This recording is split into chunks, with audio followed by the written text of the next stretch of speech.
Alright, step one, how bad's the fan? My microphone says it's picking it up bad. Also, where is the music? We got no jams? Oh, we've got a lot. We got so many problems. There we go. Oh my goodness. Alright, I might have to turn the fan off then. We've got some stipulations today. Why is everything upside down? Because I got bored, so I did something different. The thumbnail's upside down on YouTube. I screenshot the same thing. Like, I know a lot of people put go lives will do just like the same one. And so, like, but then it's hard to differentiate on the live streams what happened. Unless they go back and change it. I don't know. I'm trying to study what the professionals do. For I, too, am a professional. I'm just an amateur professional. I'm a jack of all trades. A little amateur, a little bit of everything. Hey, Bootsy, I see you. Alright, so we got YouTube going, and we got Twitch going. If you guys think I need to turn my fan off, please tell me. I probably will in a moment. But I was told the forecast said it was going to be 75 today. I woke up, I looked at it, and I was like, nice, nice. I went and I did my chores and I drank my coffee. And I was like, okay. And I spent 2 hours trying to cool the room down because the forecast did not say it was going to be 81 today. So I was not proactive in keeping my office cool like I am on the hotter days, so whoops. So we got the fans going so that I'm not sweating and sticking. You know what sucks? Squeegeeing across your tablet screen. It doesn't make for smooth, clean lines. It doesn't make for a happy time. My tablet's hot. If I'm hot, I don't want to touch my tablet. Then I'm more hot. Then I'm cranky. And then my art's bad, but it's not really bad. I'm just a toddler in an adult body having a struggle. So, if it's above 80 degrees, we don't draw because no one needs to cry because the art's bad when it's not bad. And it's just hot. I can go draw in the AC. But, yeah, we'll see. If the forecast keeps lying to me, we'll have to figure something out. Either trying to do earlier morning stream. Okay. The horrors of working for yourself. Sure, you get to make your own hours, but sometimes that means you have to wake up earlier just because the weather changed, and if you don't accommodate the temperature in your office becoming a volcano midday, you can't work. So it's not even, but the sun is telling me I have to work earlier, and I don't like it. Nobody tells me what to do but me. The sun tells me to put on sunscreen too, because I'm pasty as hell and I burn. The sun is the boss of me and I don't like it. That ball of helium. The son of a bitch. Sorry, I have a problem every summer. I have to slowly prime myself for the sun and go out in small portions. Spring hit and I went out and there were no clouds. And I was outside with my friend. And I was like, hey, bud, we gotta go. I'm gonna burn. They're like, we've been out here 10 minutes. I'm like, we don't have to leave. But I need shade. My skin is already very hot. I'm going to burn. This is the first time my sun-deprived skin has seen the big ball of helium in the sky this season. And they're like, oh shit. And then we got back later and I was pink. I had just started to burn. I called it. And they were like, holy shit. And I was like, yeah, remind me if we go out, I need sunblock or I'll end up like one of those worms that crawled up from the dirt to escape the rain. And then they don't account for the sun and then they turn into little shriveled worm jerky. Your forecast said this was to be in the 70s. Instead, it's been in the mid-90s all week. Yeah.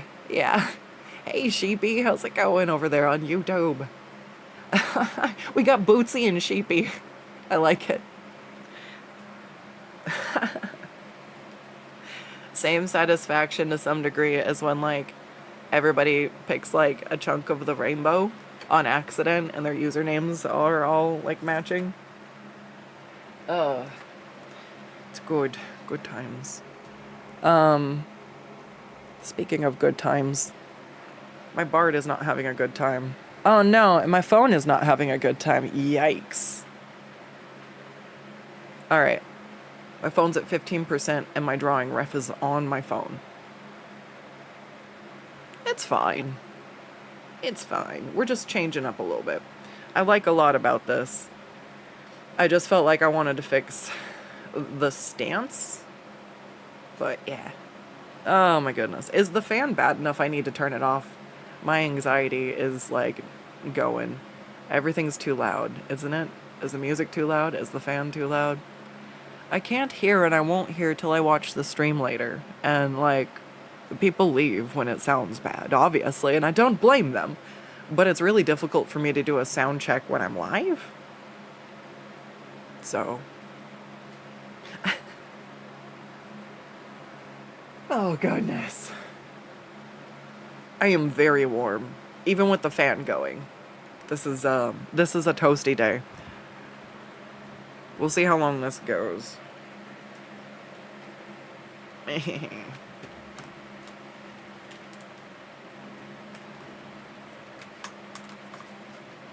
Oh, no.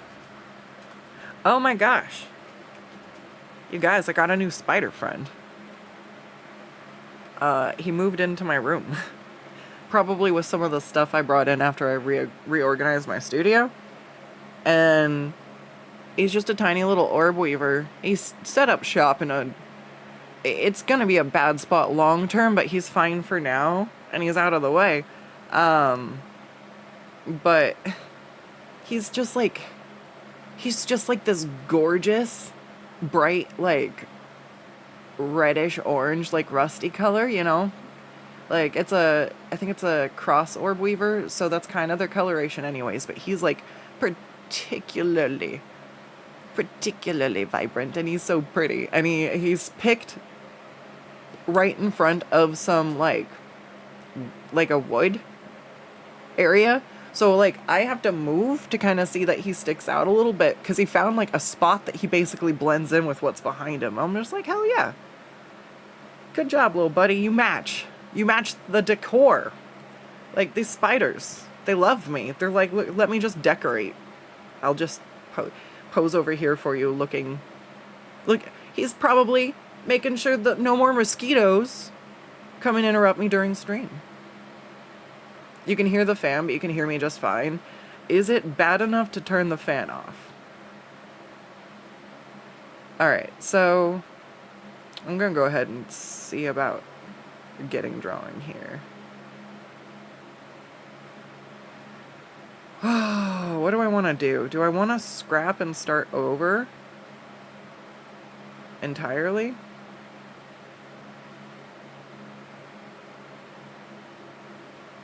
Sometimes you're not doing yourself any favors by holding on to an old sketch.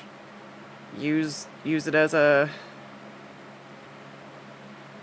jumping point, like but don't necessarily stay married to something that's not like working out for sketches. Because I love the vibe here. This is what I want to capture, but with better anatomy. But I can hide this, redraw the pose, and then kind of bring the nervous energy over. Oh my goodness. You like my OCs? What are their names and backstories? Are you talking about everybody I'm drawing here? Sheepy? Because if so, the only one that's mine is Lucii. And she is my artificer. And she worked at the Witchlight Carnival. And she like... I was trying to be the DM's wingman. So I tried to find a good in-game thing. And I'm like, I want to play an artificer. And I'm like, okay, so we're going to play Wild Beyond the Witchlight. And there's a carnival there. And I'm like, all right, so she'll work at the carnival. And it makes sense, you know? And so I'm like, all right. So she, like, owed a debt and, like, stuck around to fix stuff up. And then after she paid her debt off, she just kind of, I don't know, just stayed there. It felt right fixing stuff and helping people. And Lucy's a very people person. She is like she was the party's face to the point that the DM was like, hey, the other players kind of were talking to me and they would like to actually fight stuff instead of, you know, always talking the way out of it. And I was like, fair, entirely fair, but someone else can step up and take a swing at it instead of leaving Lucii to go, because she's she's chaotic good, and like she's gonna make friends with everybody unless they attack. And it left a situation where we didn't fight anything unless it was like outright something she couldn't make friends with, like a monster or whatnot. And it's like, that's understandable. I wouldn't be mad if someone took a step forward and did that first. If everybody stands around and's like, I don't know what to do, and they wait for Lucii to do something, Lucii steps forward, and I go, what would Lucii do? She sees somebody in trouble and she's like, how can I help? And we make a friend. Or instead of making combat, she was a shapeshifter, and oh my god, be wary, I suppose, as a shapeshifter, what form you take and what names you give, because changelings can change form, and they kind of have like different personas, or like a little bit of like they embody a personality to kind of, you know, so it doesn't necessarily change their stats, but it's, I don't know, it's really interesting. So I was like, okay, you know, it's fun. I really wanted to kind of flex my roleplay skills so she could play multiple characters. And that was really fun. Like, I could do a couple different voices. I wasn't stuck into just the one accent and things like that. So,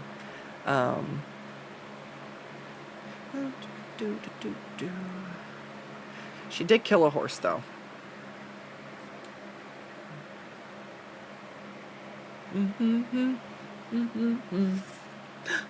That bitch killed my favorite horse. Oh my god, you guys. So, like, I know a lot about racehorses and racehorsing and things like that. Not like a ton. It wasn't like a major hyperfixation or anything, but I was basically close to family as a kid, and I got to pet racehorses when they weren't at the racetrack, and they were very handsome. And then there were the broodmares, and so, like, anyways, I have a lot of random knowledge and stories, and I feel like I haven't played Uma Musume, but everyone else is playing it, so I'm like, maybe I could spend a day. I don't know if I'd want to play it a bunch. We'll see how fun it is, but it could be fun to play Uma Musume and tell you all the stories I have about, like, going to Emerald Downs and seeing the horse races, and just, like, when it was cool, like, knowing one of the horses. Like, yeah. I mean, it wasn't, like, often. Like, it was like one guy. I'm like, yeah. I petted him on the nose once, maybe. No, actually, I think... it's hard to tell. Because they have a whole... Dude, see, look, I could start talking about it for hours. The naming conventions and the... And I had a Seabiscuit Briar model. You guys, anyways, we're going back to the Artificer. But Lucii can't stand to see creatures suffering. I rolled her traits rather than stressing about, like, what to make as a character. I like to just often let the dice decide, and then I will go with that, and it works pretty well. So for Lucii, she got that she can't stand to see innocent things suffer, And so, like, part of that was trying to help anything that she could that was in need, which is why, you know, you have bleeding heart Lucii that won't start a fight if she don't have to. And that's understandable. But we had a horse, and the horse was confused, and he was upset, and he got stuck in the mud, and we were like, hey, and the horse was just like, ah. And then the druid and we were all looking at each other like, maybe we should have tried talking to the horse sooner, and he wouldn't be so freaked out. And we were like, ooh, yeah, hindsight, man. And so it was just like, yeah, and we failed all of our rolls trying to, like, calm down this poor horse, right? And so eventually there's only one thing left. We have to put the horse out of misery. And so she couldn't even, poor Lucii, she couldn't even, like, look at the horse. So she, like, faced the other way and used magic missile, which is like an auto hit. It goes around corners and stuff. And it was just like, we were like, no. And everybody in the game was all like, oh my God, we're so upset. Ah. And then, like, IRL, we were all, like, howling in laughter at how horrible the situation is. And the fact that Lucii, the one who's helped and, like, been so kind and, you know, done all this stuff, has the ultimate moment of, it's what my character would do, is she fucking puts down the party horse. It was wild. Anyways. Excuse me. I'm still recovering from the cough a little bit. So if I sound a little gross. I thought we could take away 6 Skuttz now, but I think I should be stuffy Skuttz all the time. That was kind of cute. I am glad I am not sick anymore. That feels better. She's really chaotic. Yeah, so chaotic that, like, from the same thing we got the horse from, we got a bunch of ladders, and then we got another ladder, and then we got another ladder, and everybody else is like, aw, come the fuck on, like, come on, like, this is like 3 ladders, you know? And I was just like, yeah, no, everyone else is upset. What would Lucii do? She's optimistic as shit about everything, and she'd just be like, look, no, we don't have too many ladders. You can never have too many ladders. And we made up this whole thing about how she probably had a coworker who would borrow her ladder at work and never return it. And, like, the jacket of random things we decided ended up being, like, a bunch of random shit from the carnival. And so we just joked that, like, everybody borrowed Lucii's ladders, and, like, oh no, that's right, I asked. I was like, can I roll a perception check to see if, like, Lucii's name is written on this ladder? Can I see if this is Lucii's ladder? Can I see if these ladders are in the lost and found because somebody did not return them to Lucii? And I rolled high enough, and he's like, yep, there's yeah, there's your name right there. And I was like, Lucii's just like, damn it. And so she is just happy to find the ladders, and I proceeded to find use after use after use. Like, it was my goal. If there was a situation we walked up to it, my first thought was, can I use the ladders here? And it was fucking amazing. Atlas says, not sure you'd enjoy the Uma Musume game, as it's just horse girl themed slot machine. Is there nothing else to it? I mean, if I'm disappointed with it, we can find that out too. Emotional support ladders. Yes.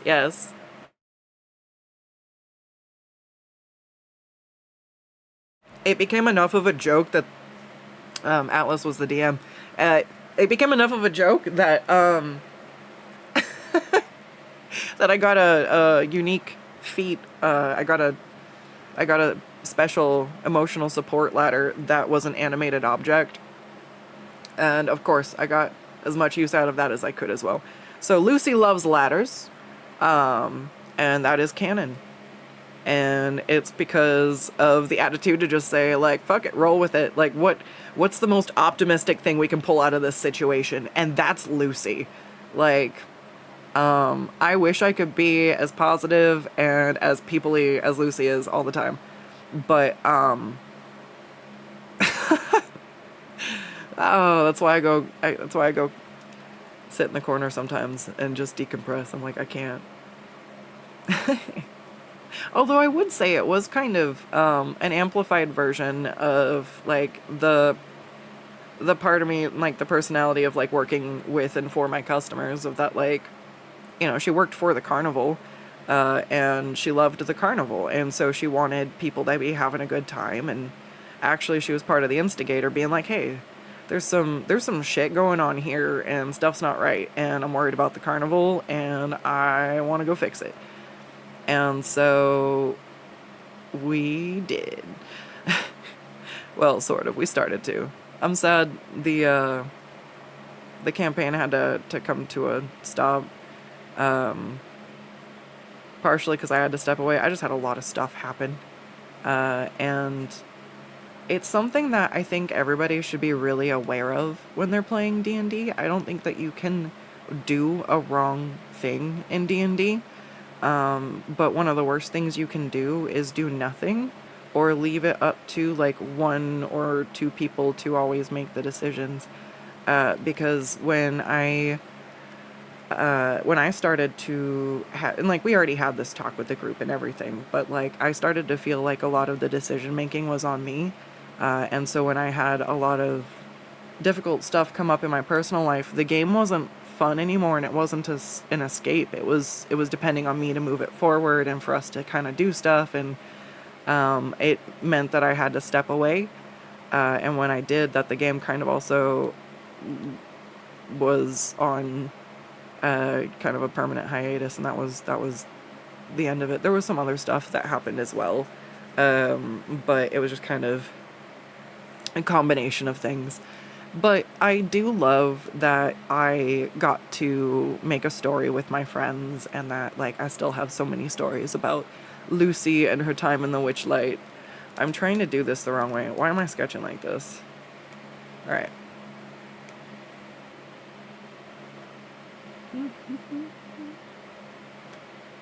I've got, oh, this is not helping. Hang on. My ref is jiggling violently. There we go.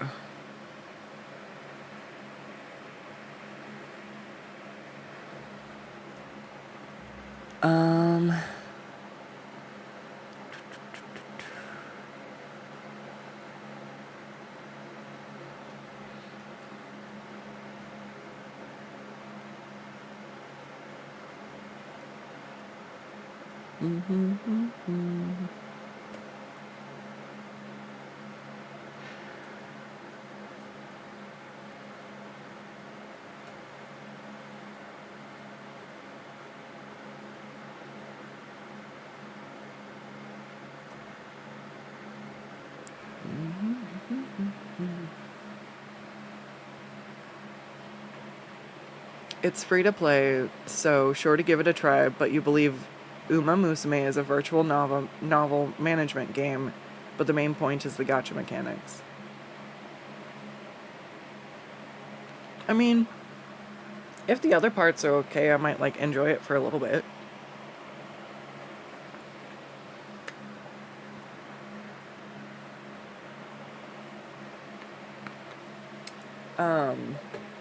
But yeah, but to address that, like, I think part of the reason that happens, though, is because people just feel so afraid that what they're gonna do is the wrong thing. And sometimes you're just like, all right, let's frame this world in the view of my character and try to think about it, how they might approach it. And if you don't have, like, a direct idea of what to do for your character, I always I think about my traits that I rolled, right? Like Lucii being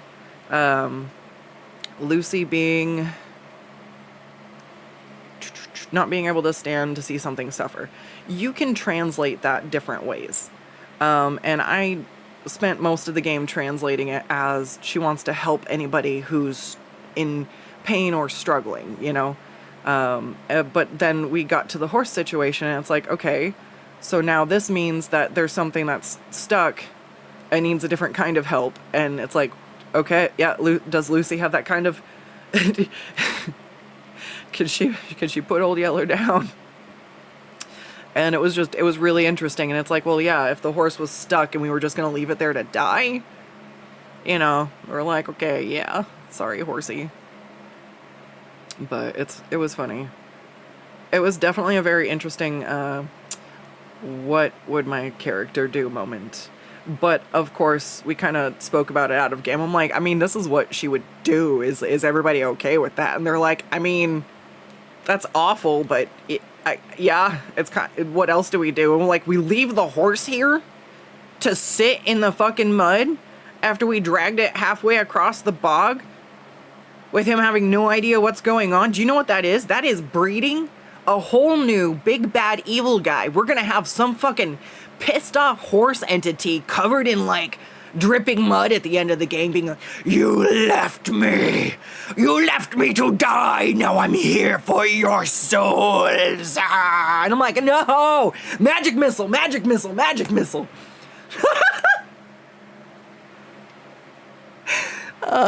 Sorry. Talking about players and how they can impact the situation just reminds you of the last session. Yeah, it's always fun. I'm looking forward to it. And like, it's okay to have talk. It's hard to have talks like that with players and groups, but like, it's also okay to be like, hey, it's okay. Like, you doing nothing is more the wrong answer than doing something that might not have been optimized. And we also had some players, like, nothing happens in a vacuum. Like, we had some players who were like kind of bullied by another player we ended up kicking out eventually. But when it's your first game of D&D and you have somebody criticizing everything you do, it lends to you feeling pretty nervous about anything else you might want to do. And that's really lame. And it's an interesting thing when you're DMing, because I've DM'd a few like one-shots and groups and stuff like that, and I don't want to be a jerk. I consider myself a nice person. I try to think of what I do and how it impacts other people. I'm not always perfect, but like, I try not to be a dick. Rule number 1, don't be a dick.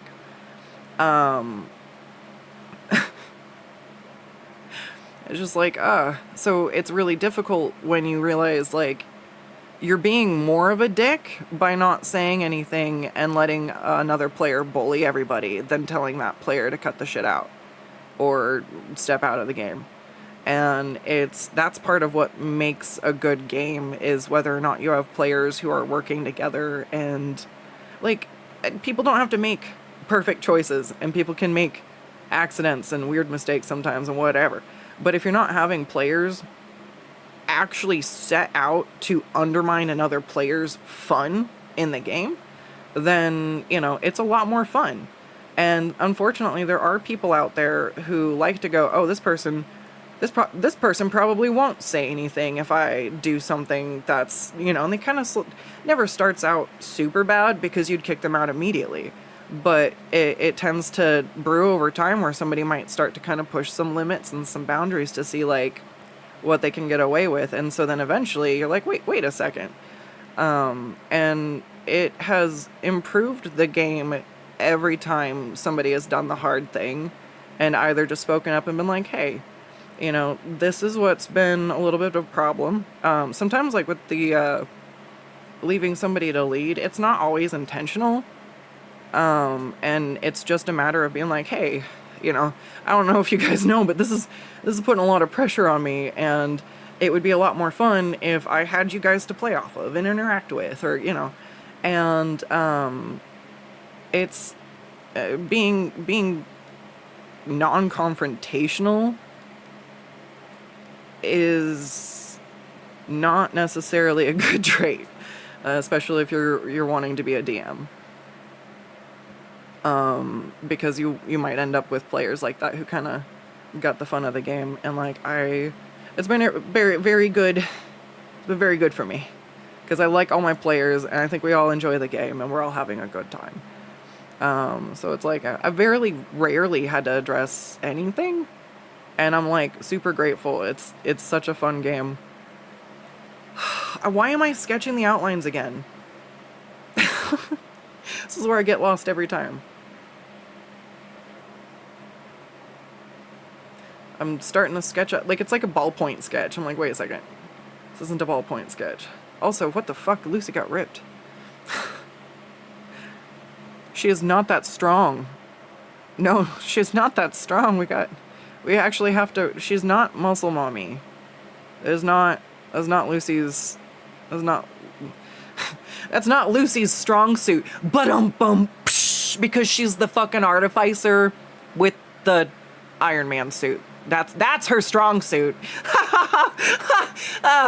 Oh god, I love it when I get a bad pun and stream gets to hear. Normally I just torture my friends and I'm like, I walked somebody through this whole thing and they were like waiting for it, and then I got to the end and it was a pun and they were just like, god damn it, Skuttz. And I was like, but it was funny, right? They were like, that was really good. Anyways, the horse was going to come back as a revenant for sure. I knew it. No thought, only sketchy sketch. All sketch.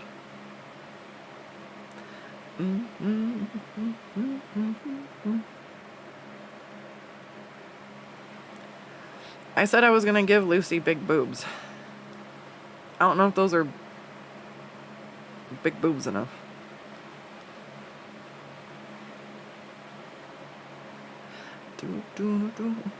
I hate. Why did I wear a skirt? Why?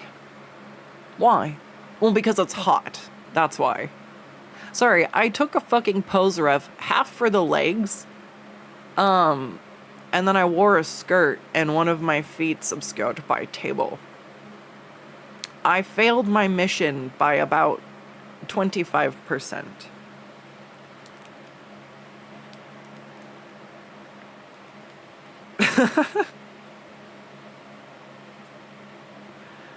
Alright, so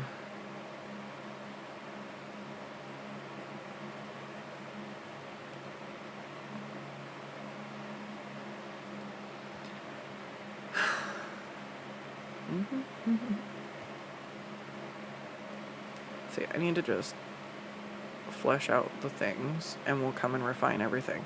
I'm trying to, the point is that the thing I'm struggling with is trying to draw, trying to refine stuff without actually, first shaping it. Like, so I'm not even happy with this. I want the profile to go out more.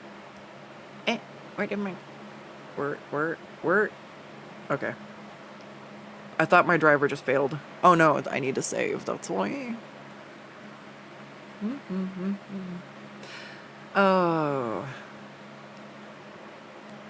She's not just chaotic good.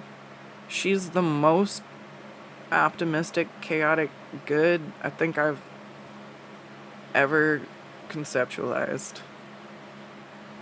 I don't know if Lucii could play Baldur's Gate. Knack is like the perfect one for it. She's I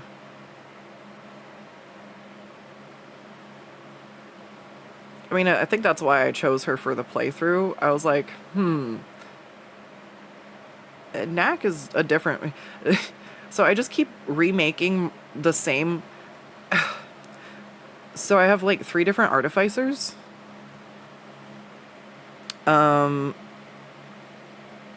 I've got Lucii, who is the, oh god, what, an armorer, I believe? And her armor is the one that gives her the strength boost. And then Knack ended up being the artillerist. So then there's also the potion-based one. And I was like, oh, I wonder, what should I do here? And so I decided to do another tabaxi. But, the third one's another tabaxi. Yes, okay, sorry. I'm reaching across to check my proportions. You guys can't see me reaching and touching with my fingers. I like make the gap on my phone and then check that like the size of the top of the body is similar to where it lands and shit. You know, the whole artist closing one eye, sticking the tongue out, and squinting with the pencil. That kind of thing. See, I don't even know which direction my kneecap's in, because I'm wearing a goddamn skirt. Because it's 80 goddamn degrees. Look at that. I can't even take appropriate ref photos, because I have to wear... skirts. Don't... I guess I could have worn a shorter dress. No. Oh, I'm dealing with something where all my dresses now, they basically give me migraines if they're the halter top ones that put too much pressure on the base of my neck, and I just get like an instant migraine. So there's a bunch of my favorite dresses I can't wear anymore. Aside, which means I'm gonna have to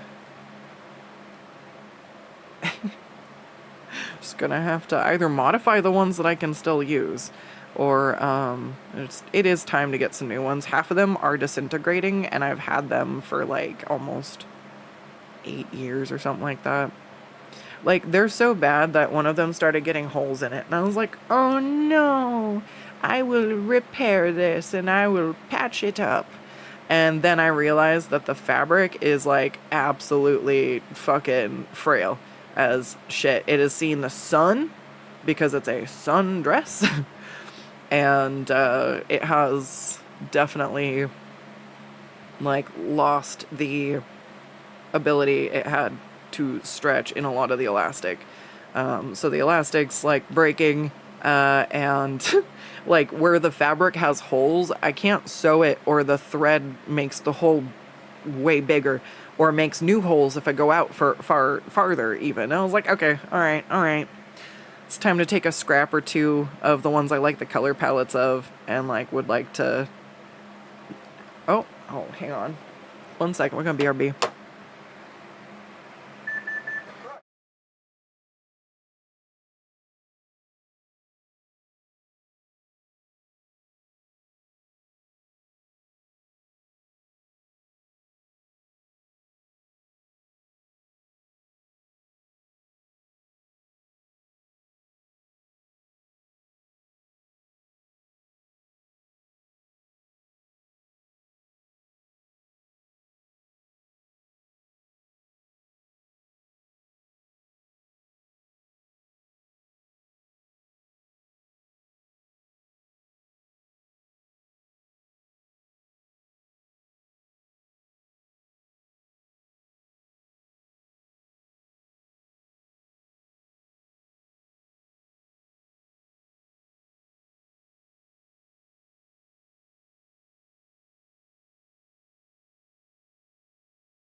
Yeah. All right. It looks like we might be back. Is my music still too fucking loud? All right, that's fine. Welcome back, everybody. Sorry for the delay. My washer broke, and I may get to choose my work times, but also I don't get to choose chaos. Sometimes it just happens.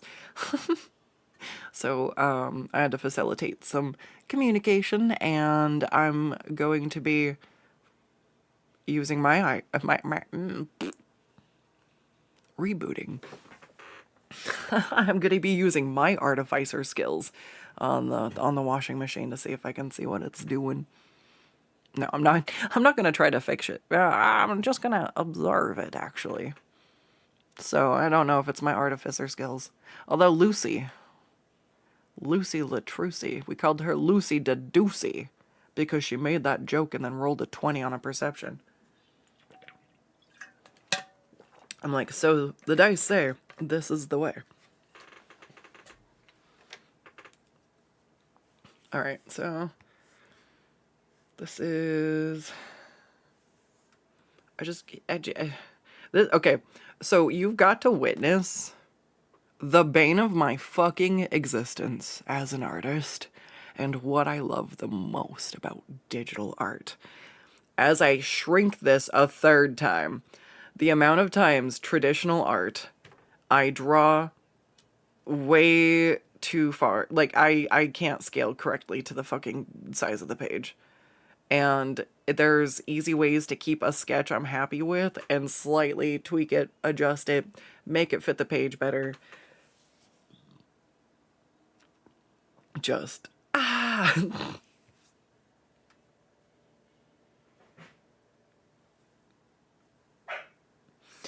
I'm so happy I can scoot Lucii down is what I'm saying. Oh, where's my phone? Oh, I had to use it for the phone purpose. Ugh. My phone is only half a cellular device. I honestly, if I were to go through my photos, a good, like, what would I have to guess? I would say like a good 5 to 10% of my photos on my phone have to just be ref photos I've taken trying to draw hands, trying to figure out a standing pose, trying to figure out something about an angle. Because I like to start a sketch and kind of get that, unless I have a specific pose in mind already, it kind of gives me that inspiration on the page. And, I don't know. Then I kind of go and like to do a pose, and mimic that one. So like I kind of got the idea of the look I wanted Lucii to have, but I didn't feel like I liked the stance that she was in, and I'm still trying to figure out if this is about right. I messed up by wearing a skirt in the ref photo, you guys. I'm fired. Worst employee ever. I don't get a pizza party. I'm also allergic to most pizzas, so, you know. Actually, no, pizza party. Pizza party of punishment. No, that's just the punishment wheel for the subathon we'll have to do for my birthday next month. How about that? That's a pizza of suffering I'm already down for. Oh god, I had to do sit-ups after I ate garlic. I ate the garlic and I was like, this isn't bad. And then I did it. I was trying to like crunch two punishments together, and I was like, eat garlic, and do sit-ups. And I'm like, oh, it was a cakewalk. I'll do them both at the same time. And I'm sitting there doing the crunches, eating the garlic, and I'm like, this isn't so bad. Like, the garlic is fucking, it's tasty. Like, I love garlic. Raw garlic is like one of the few spicy things I get. That's my jalapeno now.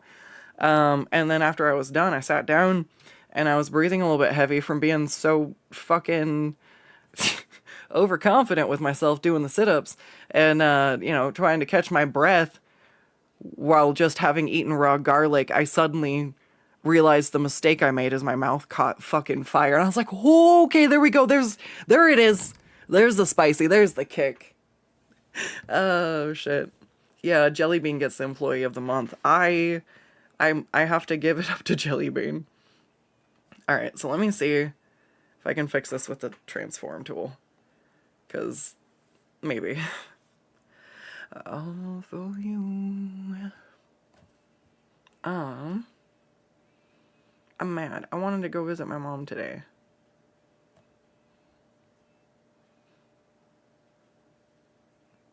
YouTube, better put a like on YouTube, because I stayed home from seeing my mom today to make sure I got my streaming, because I really didn't do that good last month because I had a struggle.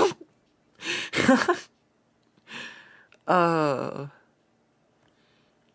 I don't like that leg. God damn it, and I can't see what it looks like in the ref, because that's the one, that's, I can, I hate it. I hate it. I mean, I love my skirt. It's nice and it's great when it's hot. But this sucks. Let's see. Because I've got basically in the ref, my skirt goes down like here. I'm like, that's great. That's great. That's great. Like, why? Why do I hate myself, chat? Why'd I do that? I do like this leg, though. I feel like that one's fine.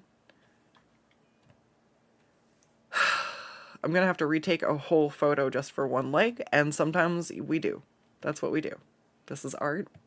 This is why art is pain. Something. You're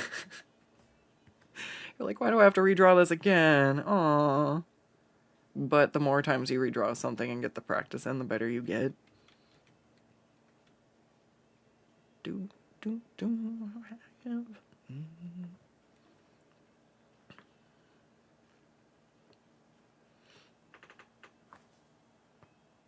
Yeah.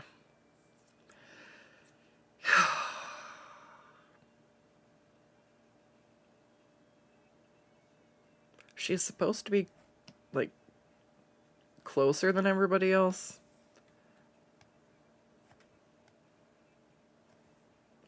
I think I scaled that funny.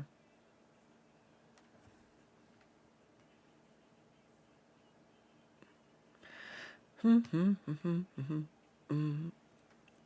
liked the other hand I drew on the other one. I think I'll probably just take it and move it. Which pose is better?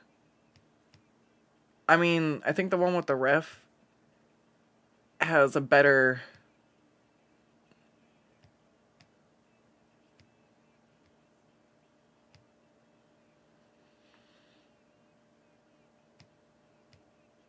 See, I didn't have a wrench to scratch my head with, though. Also, I didn't know what to do with her hand, but boom. I did when I posed. I love it.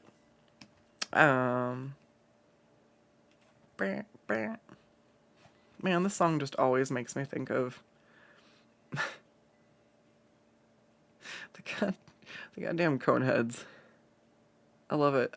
That was one of my favorite movies. It was just funny. Chris Farley and let's see. Oh, Lucii doesn't have claws. No. She actually probably doesn't even have long fingernails. She works hard, and if she had any, they're like, she uses them like tools. She just makes new ones and then uses them to, like, who needs a screwdriver?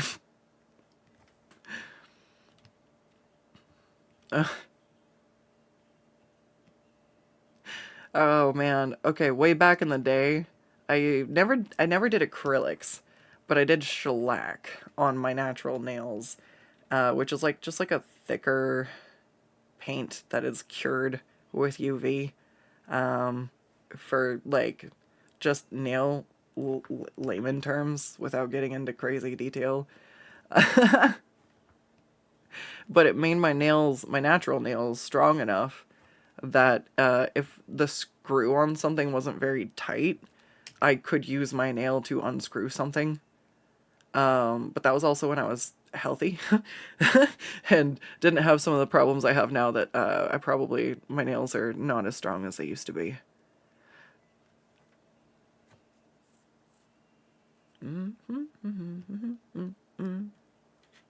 They're still pretty strong though. I feel like I can tell. Yeah, they're getting long enough. I was gonna say, I feel like I can tell when they're getting long enough that they're gonna be a problem. And I'm like, uh-oh. They look like shit, though. They're so long, but, like, they look like shit. Maybe I should paint my nails later this week. I've been stressed out and dealing with a lot, but I've been moving a lot of stuff, and I've had to get a lot of help moving things around, and I finally got my studio rearranged. But, like, I just kept breaking my nails, even when they were short. Like, they broke off and I cut them, and then when I'd move something, if my grip fails and my hand slips, sometimes, like, my nail will break. And it's like, that's fair. It doesn't hurt too bad, like, especially if it doesn't bend the nail and it just, like when they're pretty long and it just snaps off. I'm just like, I'm just mad I have to, it hurts in my soul that I have to cut my nails short. But only acrylics are really painful like that because they sort of have attached to the whole nail bed, which is wild.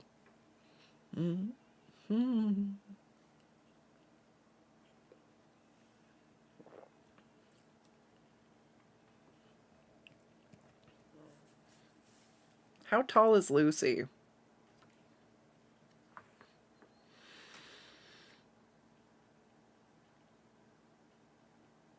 I feel like she was...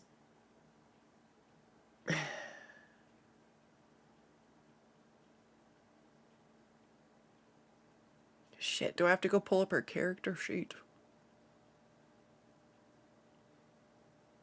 I feel like Lucy's just, like, average. Probably, like, just 5'10". Not, like, average, but...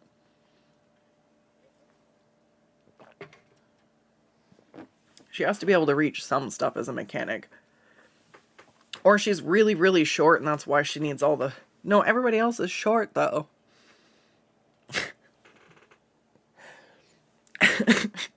She's not as short as a kobold. Alright, what do I like about this that the other one does not catch?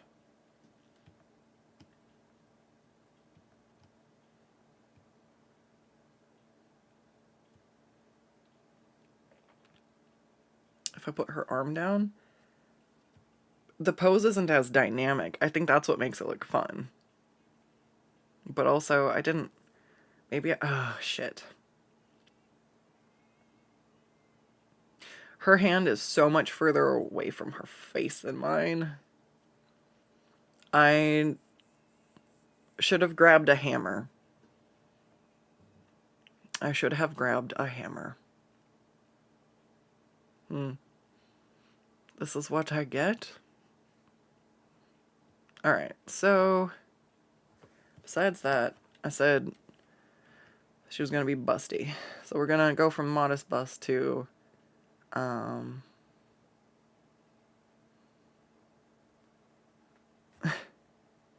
damn it. Go from modest bust to they might be giants. I don't know if anybody gets that. It's only like a half-baked joke.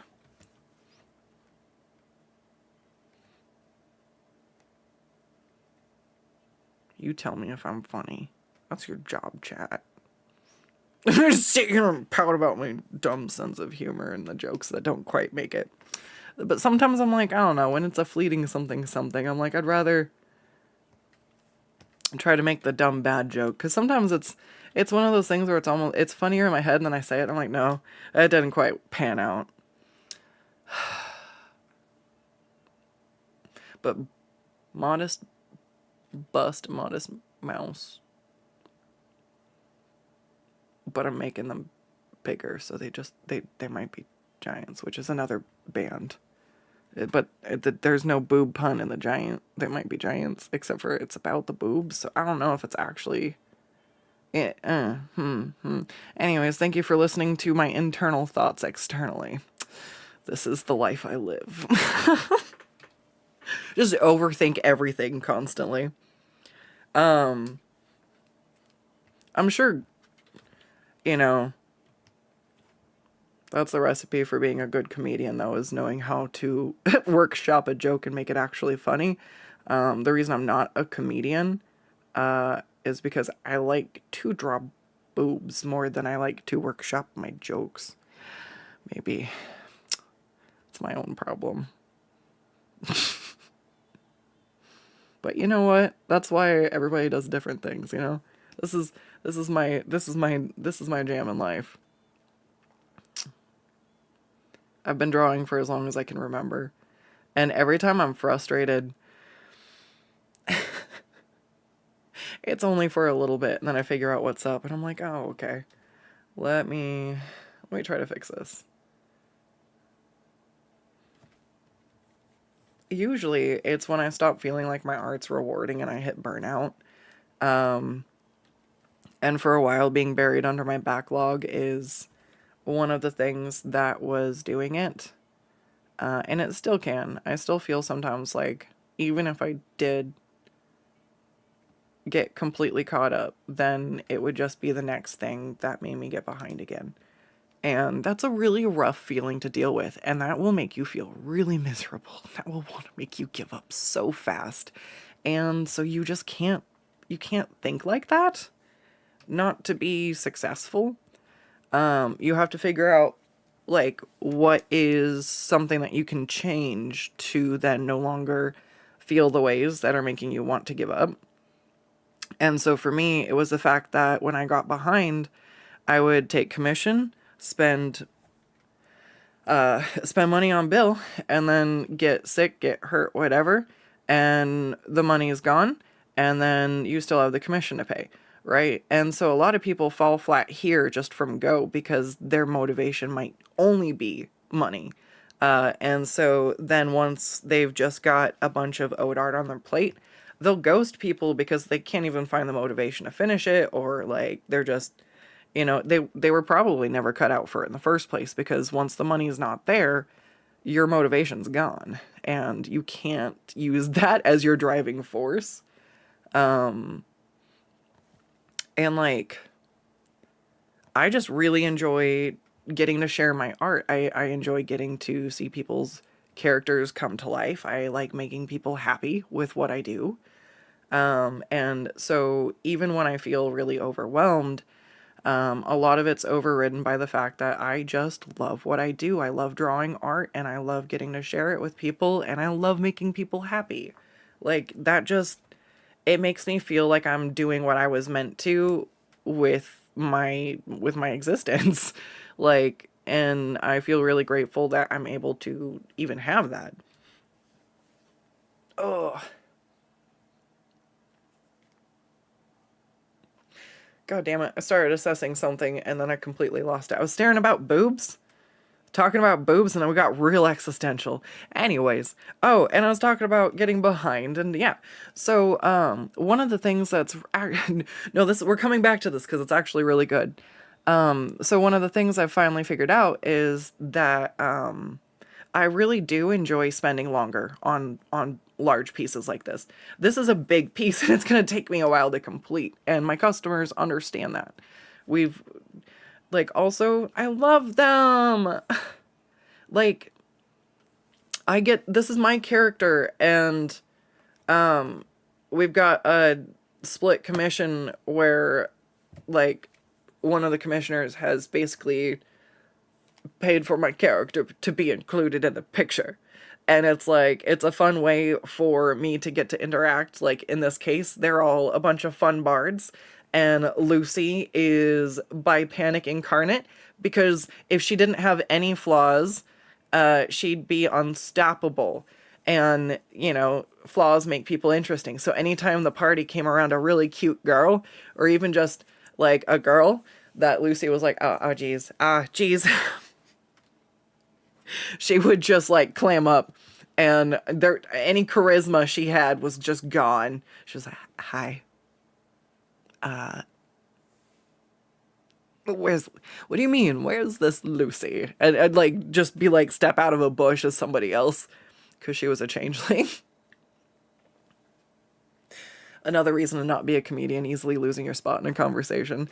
I actually think that it's, so when I watch a bunch of artists who are, not artists, yeah, no, okay. When I watch a bunch of artists who are drawing, some of them are humming to music or singing, but they're focused mostly on drawing, and they'll pop in and out of talking to chat.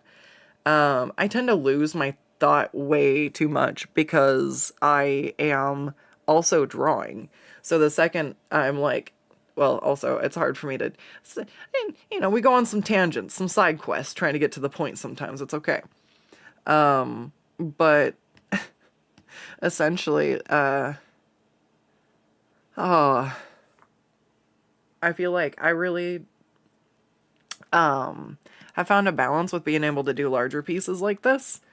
And the balance is doing some like smaller, fast commissions that get to be a little more loose and a little more fun, and like finding some different variations. So I'm not like, I'm not building a backlog in addition, and it's helpful to like block off days where I'm like, okay, this is a day where I work on backlog, and this is a day where I work on the I basically like the in-stream commissions. You don't have to be in-stream to get them, but I need to finish them on the stream, essentially, is the idea. And then sometimes I have a few to like, clean up later, but then I can't take any more of those until I've cleaned them up. So it's a little system, but it's like, all right, finally figured out how to stop feeling like I'm constantly drowning.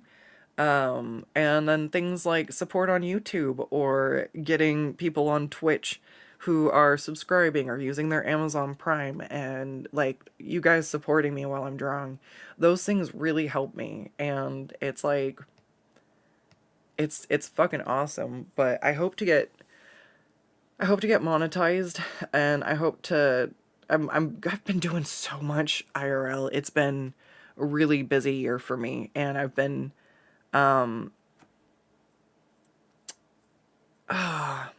it's a lot. I've been getting rid of a lot. I hit a point where I finally had enough mental bandwidth to get rid of a lot of stuff that I just haven't had the chance to go through. Like moving every year is a lot, and sometimes you're like, I don't have time for this, and you throw it into a box to like sort later, and then later never happens, and then the sort box just gets bigger, and then it gets bigger, and then it gets to the point where someone goes to pick it up when you're moving, and you're like, hey, you have to grab another person to get that, and they're like, no, I can lift this by myself, and they go to lift it, and they're like, oh, okay, actually, I am gonna go grab somebody else. I'm like, phew. When the box gets too heavy and I have to worry about my friends and their backs lifting my stuff, I'm like, I gotta do something about that box. And like I did. I did. It was a lot, but it's freed up so much more of my like mental space and my bandwidth to like not have like if it was in the way, I would just have to like move it again because I never went through it. And so like it's a lot to be always behind, and this has been a big year with a lot of progress, and I'm super excited. I'm really close to a lot of big milestones, and I just appreciate everybody who's been a part of that. If you've been able to support financially, that's amazing. And if you haven't, but you've been watching my streams and liking the videos and just hanging out in chat, like, you know, uh, it's amazing. I love it. You're like, it's this symbiotic little relationship where I can share my art with you, and you can toss a coin to the Witcher. Oh, titty a plenty, oh, titty a plenty, oh. Toss a coin to your Skuttz and I'll draw your OC good. I might even sing you a little ditty. Oh, speaking of sharing your art, you sent your mom an otter coffee mug from your shop a while back and she loves it. Thank you so much. Is the link below in YouTube? I think it is. Can I check? I don't know. I'd have to go see. But do I have the merch link here? Do we still have the smelting? Oh, don't do stream elements. All right, we'll fix that one. But that is the fourth. What? No, that's the wrong. Everything's wrong. Everything's wrong. I need to fix that one. Hey, I've got a notepad for things like this now. All right, what the fuck just happened that I need to write down on a sticky note that I get to lose now? Message deleted by merch. Fix merch. Fix exclamation point. Merch links. Thank you, Bootsy. You're so helpful. I really appreciate it. You always remind me of the most random things that are super important. And I'm so glad that your mom loves the otter mug.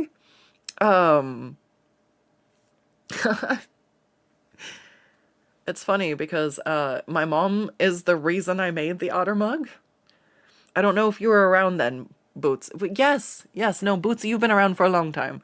Yeah, I drew them. My mom came up with the idea. It's super cute. You guys want to see the art? Let me go find the link. I'm being a weenie. Is it over on YouTube? No mercy. Click on the YouTube for mercy. For merch. You got an autocorrect over there? The AI's getting pretty... The AI's getting pretty rude. What?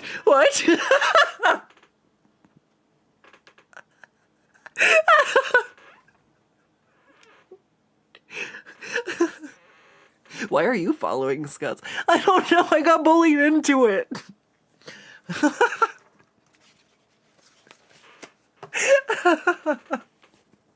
What the That's why you say thanks to your Alexa. Then the AI overlords are nice to you, I guess. Benevolent. Benevolent art creature is okay, I guess. All right. Hold on. I can't.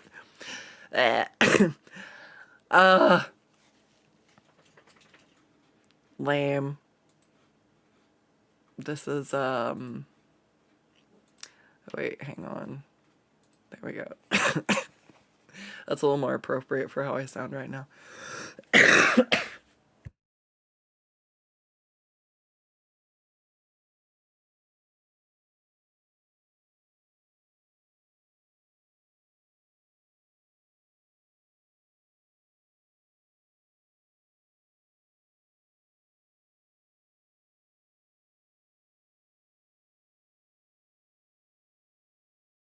All right. Sorry about that. If it's not one thing, it's an otter, yes. It's rude when it changes. No, I thought I click the link on YouTube for mercy. Mercy from what? But yeah, I gotta see if I still have.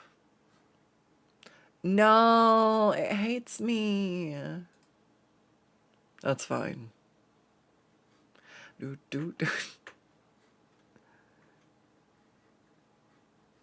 Yeah. All right. So I actually got a few things up here. Some stuff isn't as available anymore. Yay. Oh, I love it. I love that. That was my funny bone. Ow.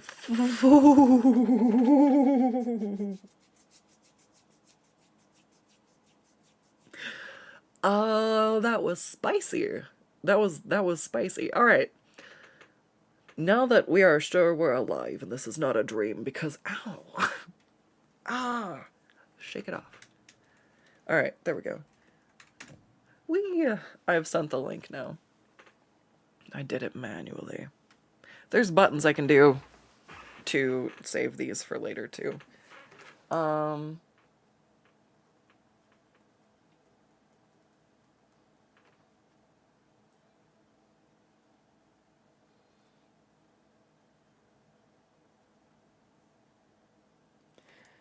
Cool.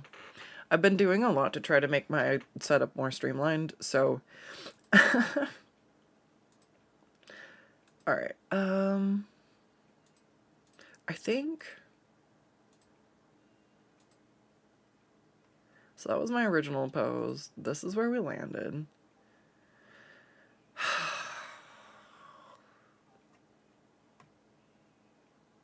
I'm not sure.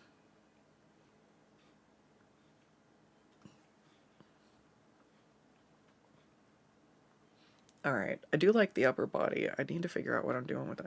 Why is Lucii the hardest one to fucking draw? Okay, actually I did have to redraw Sunny, and I still have to draw the hands. I did leave myself the hands. All right, so Lucii is in some like denim overalls.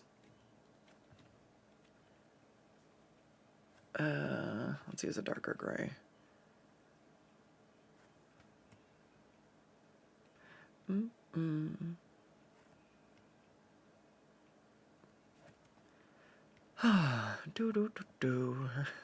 right. I don't think I'm gonna end up keeping that leg. I think I'm gonna redraw that one. It's fine. I guess we got like probably baggy pants. I should wear a pair of jeans. Okay, I'll wear a pair of jeans then. Sometimes if you can, if you're struggling, like like I am struggling, if you're able to wear clothing that's similar, like obviously I'm not going to go out and buy a pair of overalls just to take a ref photo. I usually try to find an approximation to use.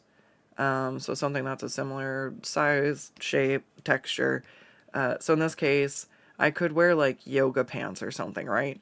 But they don't have the same flare necessarily, or like 3/4 pants or something made out of fabric isn't going to wrinkle the same. So if I'm not as confident in my skills, or like in this case, I'm already struggling with it enough, I just want as much help as I can get.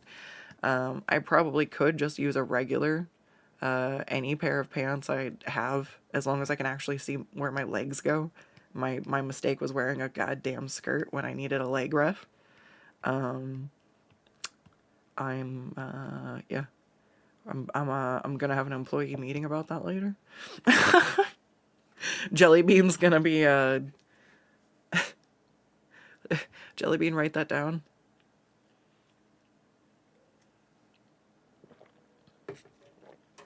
We need Jellybean on the screen.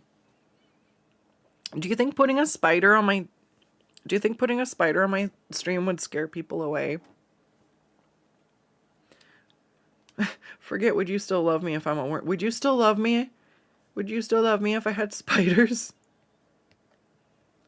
They're on the computer and you don't have to deal with them IRL.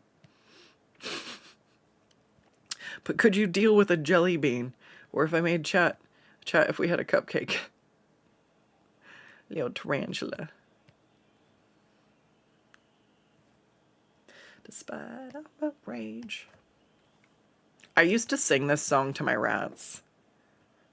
I would go to Taco Bell back when I could still eat real normal food. Okay, it's not real food.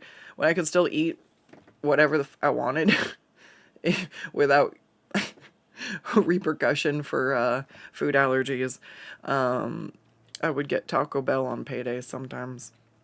That was my treat. I liked the beefy 5-layer burrito and a Baja Blast. And if I was feeling fancy, and had enough pocket change, I would also get their little like churro thingies. And I went and I would eat a lot of food in my room. Um like that's basically where I ate, and like when I moved out, same thing, like I would eat like in the living room, and they were like not too far away. I was like, all right. So I saw them react to me eating a lot of foods, is what I'm saying. And they did not behave the way they behaved for anything like they did those little Taco Bell churros. If I walked in with the door, they would just start shoving their little nose through the cages. And I'm like, please, please stop. What are you doing? And they would just be like, give it to me. Give me the little churro guys. And I'm like, oh my God. And I would actually get to the point where they would freak out so much about it that I would have to eat them in the car, so that when I got home I didn't have them, because I didn't want my rats to like hurt themselves trying to like shove their tiny faces through their enclosure. I'm like, please. So I would just come in, I would already have two pieces ready, and I would give them each one, because they would lose their minds. And I tried like, wait, like it wasn't like, oh, it's because you just, yeah, it's because you gave it to them immediately after they smelled it. And so they learned, no, no, they didn't do that the first time they smelled them. There was something about those that Pandy and Xena just wanted to destroy. I was like, oh, they're so cute. Anyways, and when they would do that, I would be like, aw, despite all your rage, are you still just a rat in a cage? And they would look at me, and they would go munch, munch, munch, munch, munch, and they would nibble on the little, thing. I also would get them like these little Pop-Tarts. Probably weren't good for them.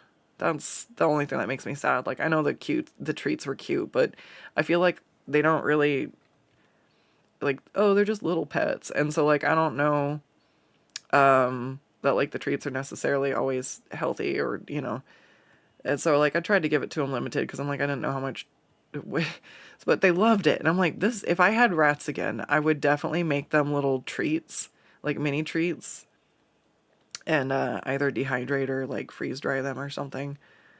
Oh, they loved the little freeze dried yogurt snacks. I was like, whoa. But they didn't love any of those nearly as much as those churros. Like, you could train them with food. They were food oriented, but not if you had the churros. They become dumb and needed churro. And I'm like, what? Like, because I thought, okay, for sure, this is their favorite treat. Maybe I can use it to train them. No, you just get swarmed. I'm like, this is like rat cocaine. You guys cannot. That's what, because I couldn't give them a piece and then eat mine. They would destroy theirs or hide it and then start trying to cram their faces out of the cage again. And then, if I just sat there and finished it, they sat there, and the whole time they would start trying to shove their faces through the cage. And I was just like, buddies, no. So I had to eat. I had nothing else, but I had to eat those little churro twists from Taco Bell. If I got them, I had to eat them in the car, or they were like piranhas with blood in the water, and they were just like, oh, give me the Taco Bell. I'm like, oh my God. Oh, they were cute. They had a lot of personality. How do we do? Alright, so I feel like trying to figure out some of the silhouette here.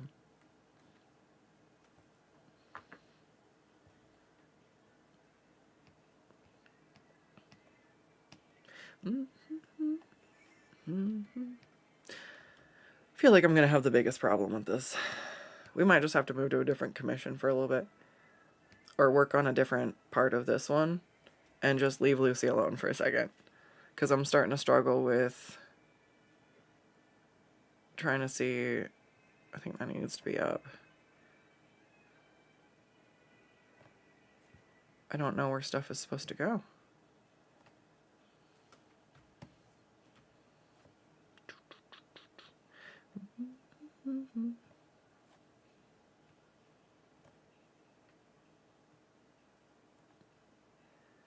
I don't think this knee is supposed to go out as far.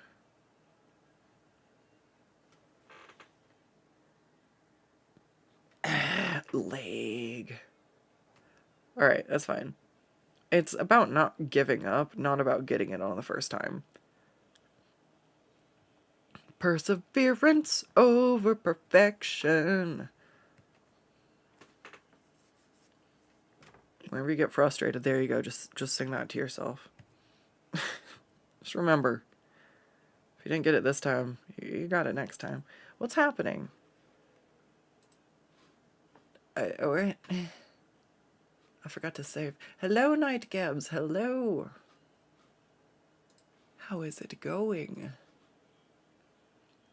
Hello, Malik. Alignments are touchy to maintain. Yeah.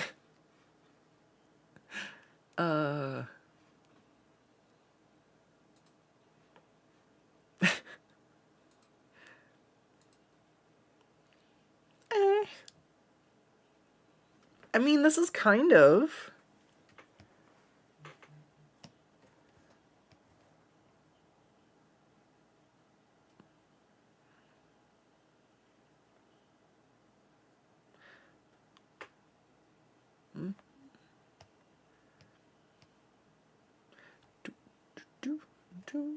All right.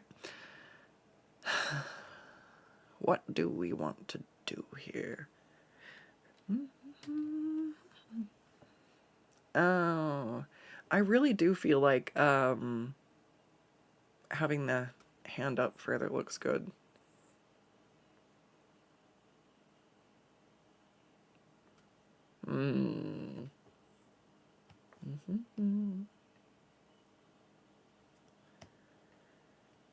Alright, so we're just gonna keep kind of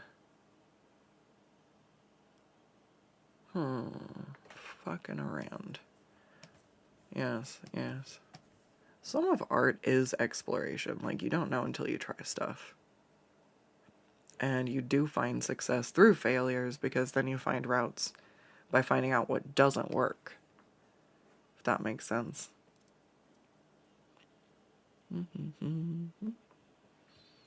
I've dealt with trying to get too many VTubing programs to talk to each other. Sorry. Perseverance brought you the horse before you. Alright, let's control V the parts I like. Let's get rid of the rest I don't want. Oh, that instantly made her look naked. Oh, because she had clothes. Right, we'll add those afterwards. Half of my problem with trying to fix the first pose was that I added clothing before I had a good pose down.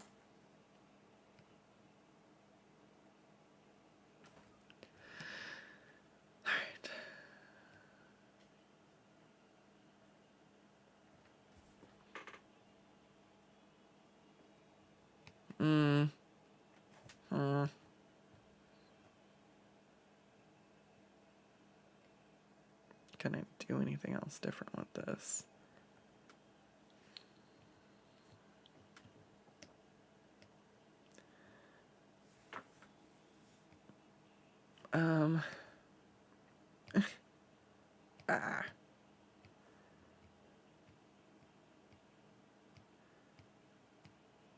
Where the did the arm go?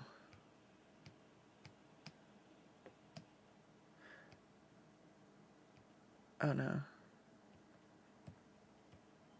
Right. That's that one. Oh, did I just move it? What did I do? Did I delete it? Is it gone? I don't see it. Can I hit Control V? Will I have it? Shit. Did I lose that arm? Oh no, I liked that one. Oh shit. Ah, fuck. So I accidentally removed it on accident. Damn it. Alright, that's fine. If I drew it once, I can draw it again. I'll draw it again second time. Do it even better. Alright, so...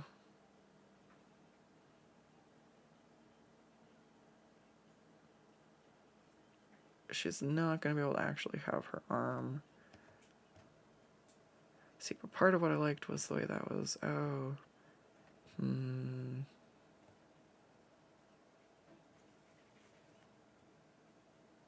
Sorry, I'm imagining where her elbow would be with her shoulder there. I'm just like, loses the fun shape that I had before. That, oh, no, I don't want to change the size. Fuck. Alright. I am stuck. I have failed yet again to fix my artificer. What the hell? Why does she elude me? Lucii, why? Lucii, why? She's just too precious, and I can't possibly begin to capture her essence. Also, I deleted a huge chunk of what I did. Alright. Do I want to work on anybody else? We were gonna make Sunny a little more modest here. Little. Keyword. Little. Just slightly.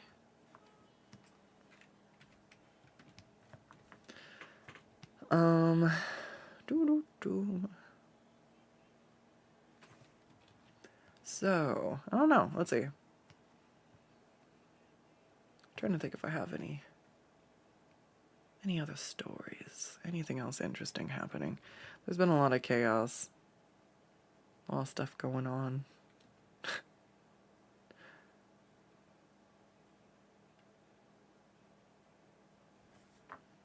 My washing machine broke. So I'm like,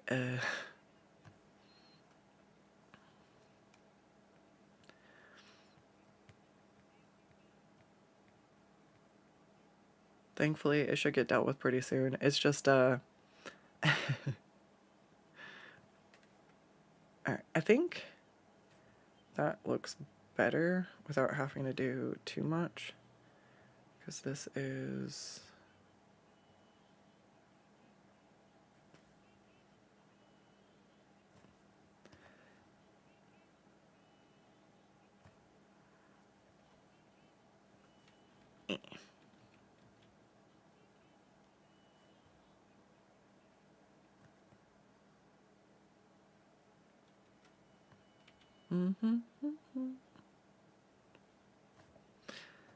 Oh, let's see.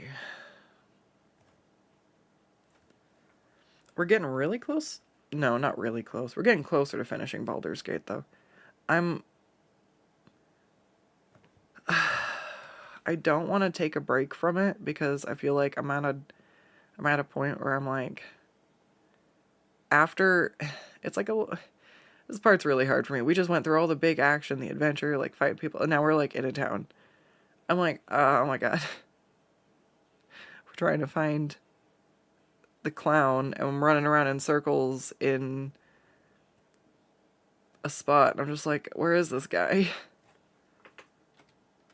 I'm like, oh no. Do we finish looking for him? Do I try to get to Baldur's Gate? I'm just like, I almost want to take a break and play something else. Maybe we'll pick it up again next week after, well, not next, maybe. Depends on if the weather report is lying to me again. If it lies, then it's really hard. 'Cause it's getting really warm in here. I think that's part of my problem.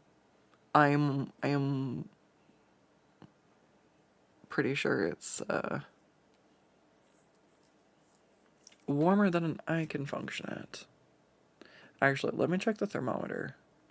'Cause I'm sitting here, I literally...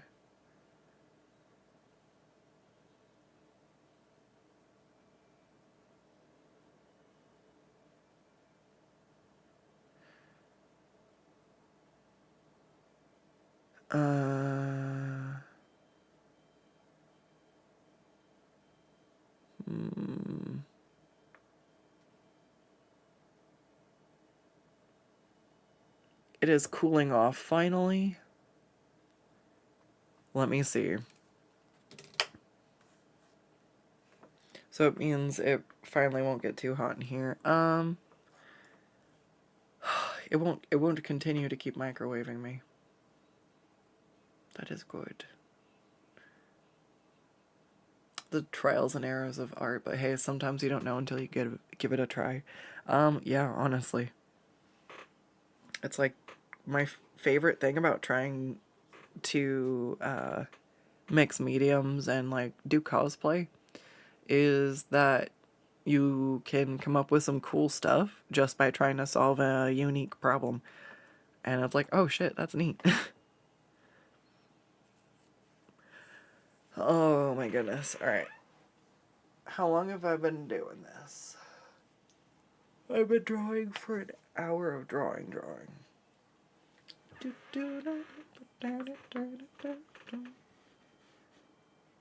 Oh hey, I don't have my doodads up, you guys.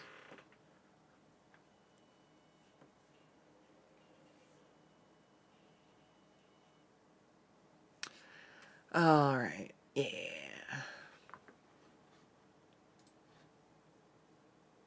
I feel really tired. That's probably too warm in here. Alright, let me check.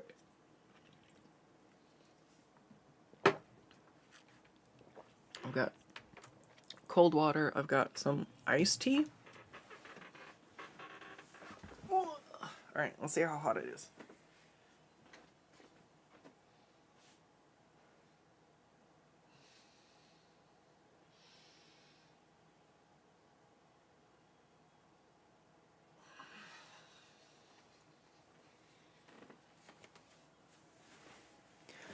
Yeah, it already got really warm in here.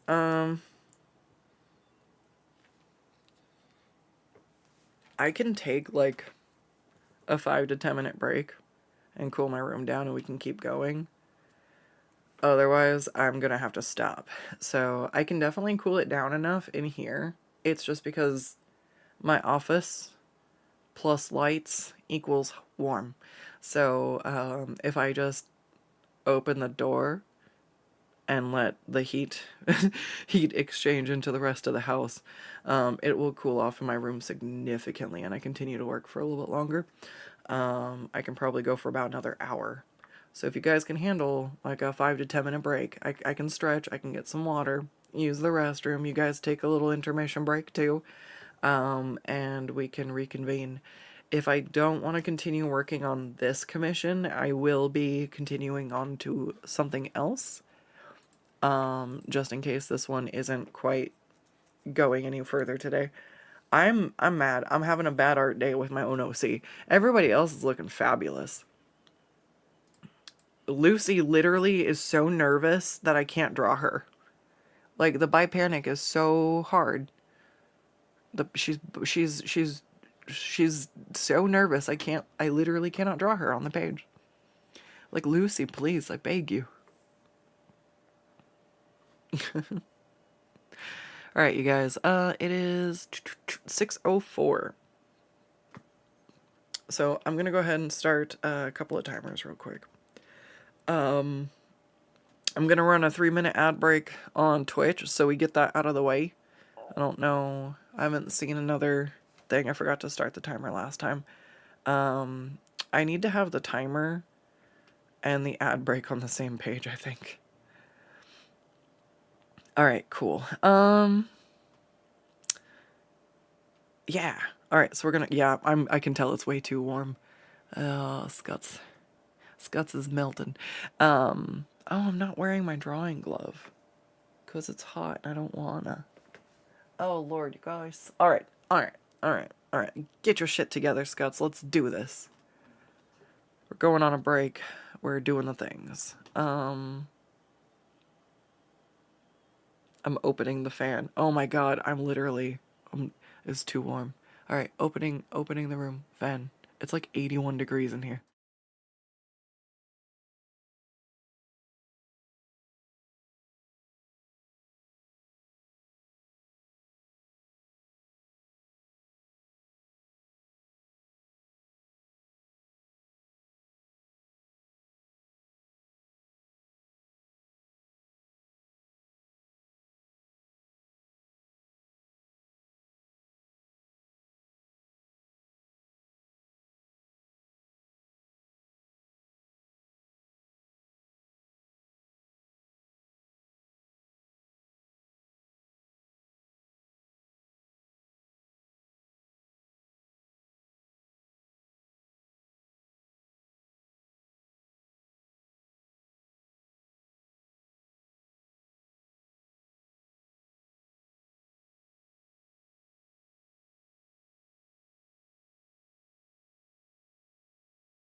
Alright, you guys. We're gonna do what we can. It's so hot. It's so hot. I turned my lights off, and I opened the door, and I turned the fan on.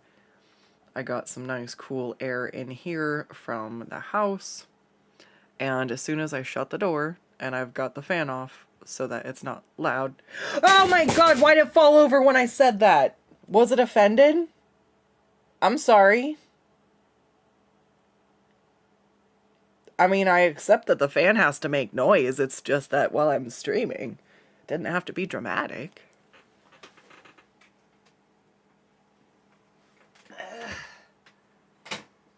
That was weird. Oh shit. Welcome back. Thank you, Malik. Thank you, Malik. We're coming back with the bunny.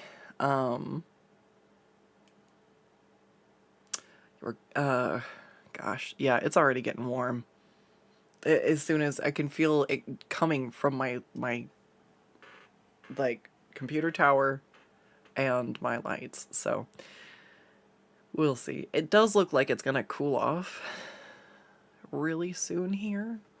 It's not gonna stay hot. Yesterday it stayed hot for a long time. It was like, it was 81 degrees till like 7 p.m. It was bad. We're like 10 degrees cooler today. It's gonna be 71 degrees at 8 p.m. So, I mean, like, dude, they lie. So it's probably gonna be like 6,000 degrees. But we're looking at, yeah, we're gonna get like down into a reasonable temperature for nighttime. But like, dude, whenever it gets over 75, I struggle. Like, it's still very warm in here. I think I got it down to 77. Like, this is where it gets difficult to try to, like, stream and stuff, right? I want to keep a schedule. I want to do what I need to do when I need to do it.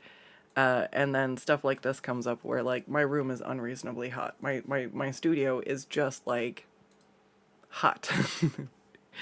And it's not that I don't want to work, but, like, oh my gosh, it's rough. So I'm going to try doing what I can do for a minute here.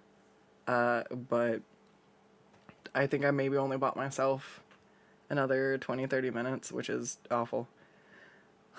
Hopefully the next few days are actually cool. And we can do a little better. Otherwise, I don't know. I'm going to start doing some roughs on my laptop for the next ones in queue. That's actually that's actually what I did with the Bard Commission even. One of the times I couldn't work at my computer itself. I can't remember the exact reason, but how are they spaced?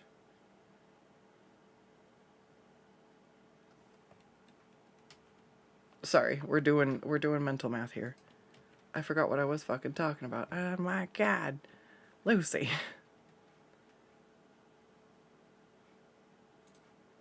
I need to select it. It's the wrong one. Yeah.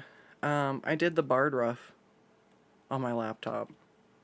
So I don't do as good getting like as like tight of details on things, I wouldn't say. But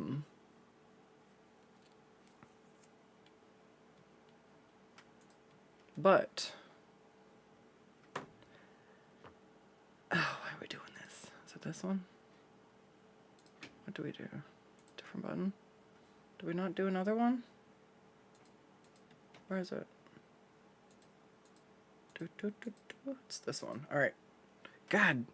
See, this is why it's difficult to follow through with a story while I'm drawing, because I get distracted trying to figure out what the hell's going on here, and it totally detracts from whatever attention I'm trying to hold for telling you guys a story. It requires me to kind of put a pin in whatever I was talking about, solve whatever I'm trying to draw, and then I can attempt, if I can remember what I was talking about, return to my tangent conversation. I was trying to tell a story, which is probably why I didn't finish what I was trying to say earlier, about comedians being able to focus on their crowd. Not that they have an easier job, which I think is maybe what it was maybe sounding like, oh, I could be a comedian if I wanted. Like, you have to deal with hecklers, you have to be able to have, like, a stage presence that makes people want to watch you. Like, there's a lot that goes into it. I'm saying, like, if I wanted to dedicate my life to it, I could maybe be funny. If I tried really fucking hard, I could be hilarious. But instead of being funny, I want to draw this goddamn bunny. Because he has some bitchin' abs. Look at that. I could stand on a stage and people could stare at me. Or I can sit here while you stare at these abs with me.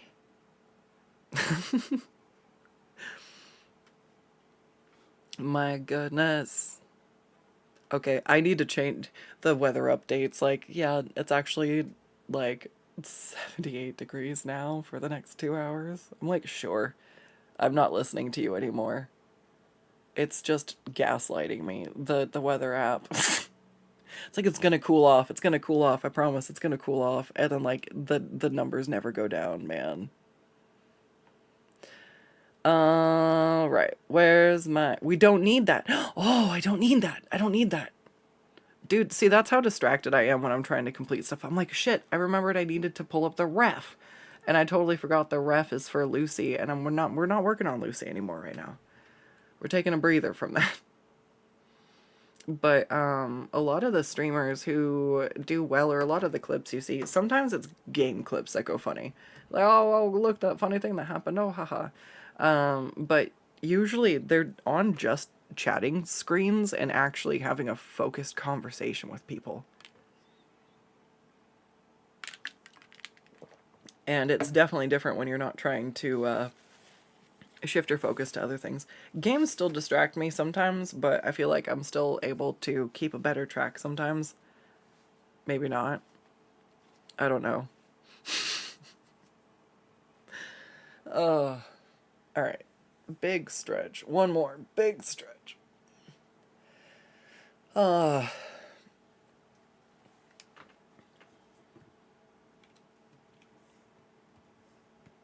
think I should get Mama Skuttz on Discord. I'll get her on my Discord. Yeah. Not in the Discord server. No. I've been wanting to try to get her on my stream for a little while, but it's been a little difficult to work out. There's just been a lot going on. And so I'm like, yes, but I like to call my mother. Like, hey, mother. Mother, what if I call you, and when you talk, you are hoarse? But not like, no, not like horse, like sound horse, but horse as in like Mama Skuttz horse. I'm sure she would understand. I think I'm gonna actually take this one and cut it in half.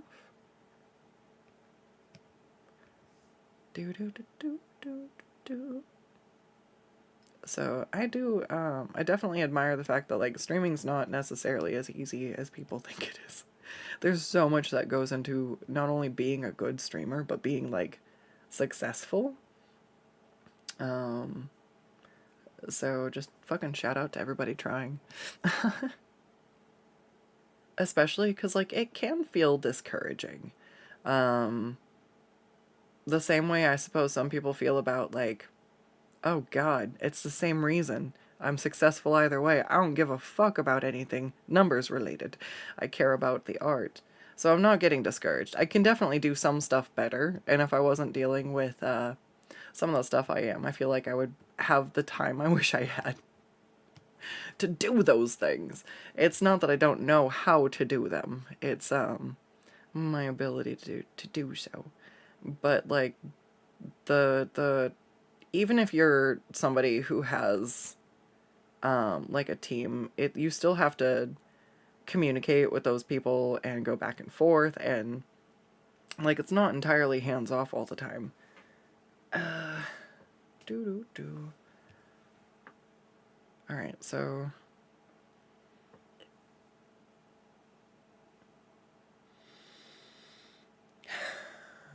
I think I should do these slightly thicker then.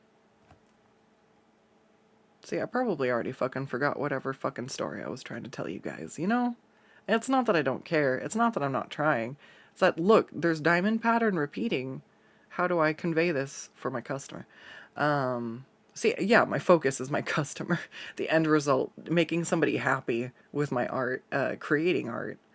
But I think if I was just bent on numbers, that it's really easy to get defeated with. Everything's super accessible on YouTube. If you take the effort to learn how to improve stuff, it takes time, it takes some trial and error, but like there's a lot of tools and a lot of information out there. Same thing with art. Like if you really are determined to learn how to do something, you can learn how to do it. It's out there. And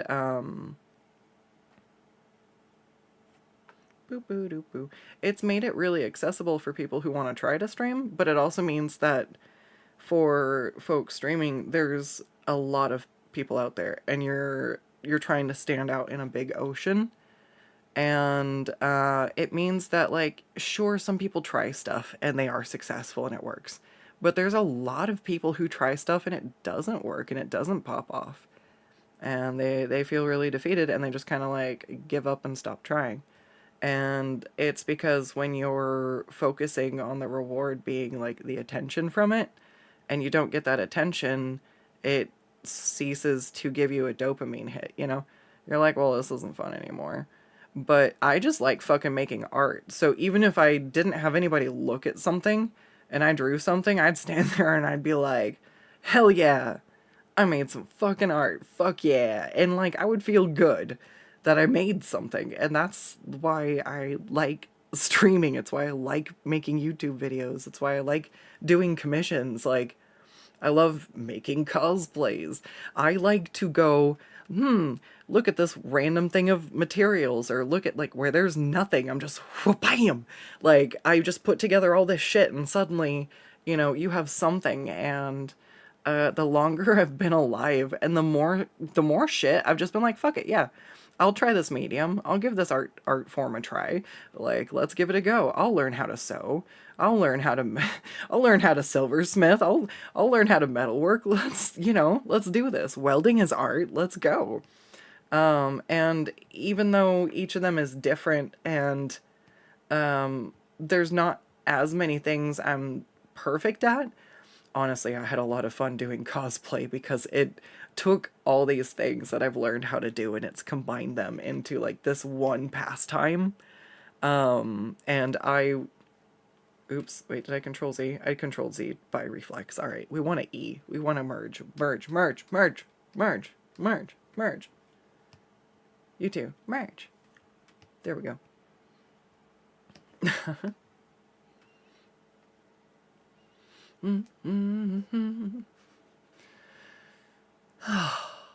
Oh my god.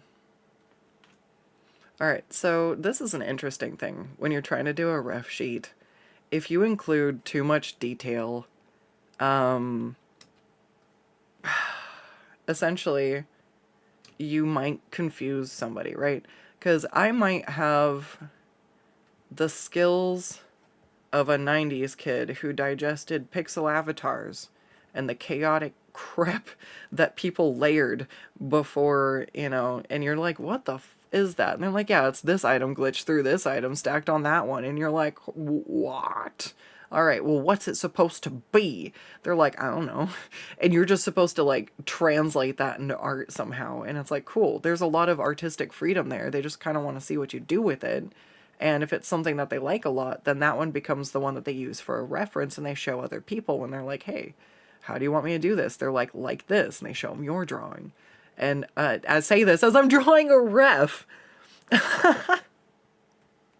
But like that kind of creativity and like finding how to, Would you guys like if I can reach out to the commissioner and ask if they didn't mind me taking the refs that they sent me and the time lapse of this and maybe talking about the different design aspects and how I took the refs that they gave me and used them to make something entirely new, where you can look at the source material and be like, okay, I can see where that came from or was inspired by, but it doesn't look like it doesn't look like I ripped something one for one, you know? Ugh. But if you make stuff too over detailed and you hand this to somebody who's not used to chaos and they need a clear reference, or, you know, you put just this detail in and they're like, oh God, I have to include that, it feels overwhelming.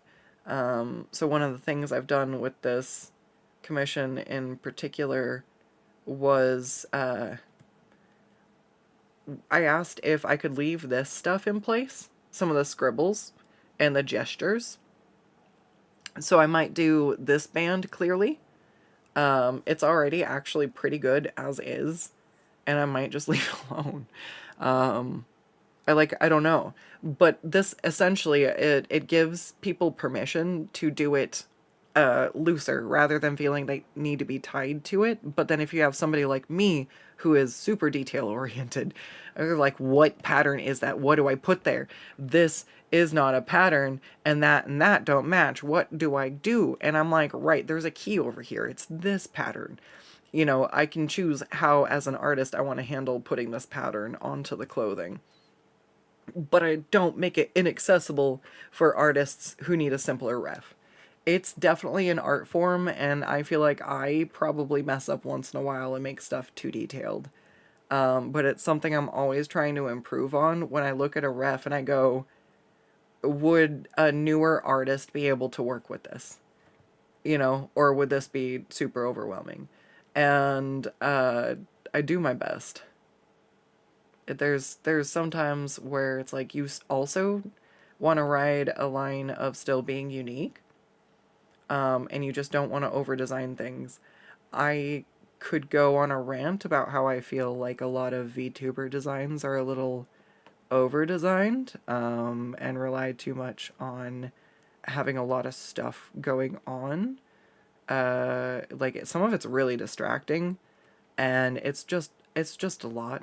There's some that have a lot going on and they're well designed and they're still good, but there's some that have a lot of visual clutter, and it's trying to stand out and look different, but thinking that more is more.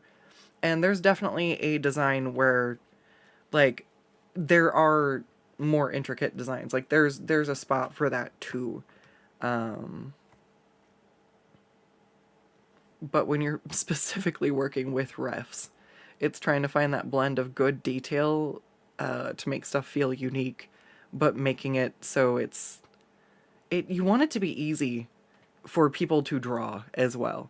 Like, you should be able to add more or less detail. And with a lot of VTubers, I feel like if I were to draw their designs, I'm not trying to say all of them are bad, but the best way I can sum it up is if I were to draw a lot of VTuber designs, I would either have to charge more because there are a lot of details put into them, or I would have to go with the Chibify mindset of simplifying details down so that they were more digestible for me, which I am capable of doing. I love drawing chibis, and particularly somebody who's good with drawing chibi art. They will be good with that skill of like breaking down details into simpler shapes, but still leaving them recognizable. But anyways, there's a lot that goes into it. It's like those little tiny thoughts that go on in the background, and the longer you do the thing, the more familiar you get with it. But yes, anyways, rambling about arts.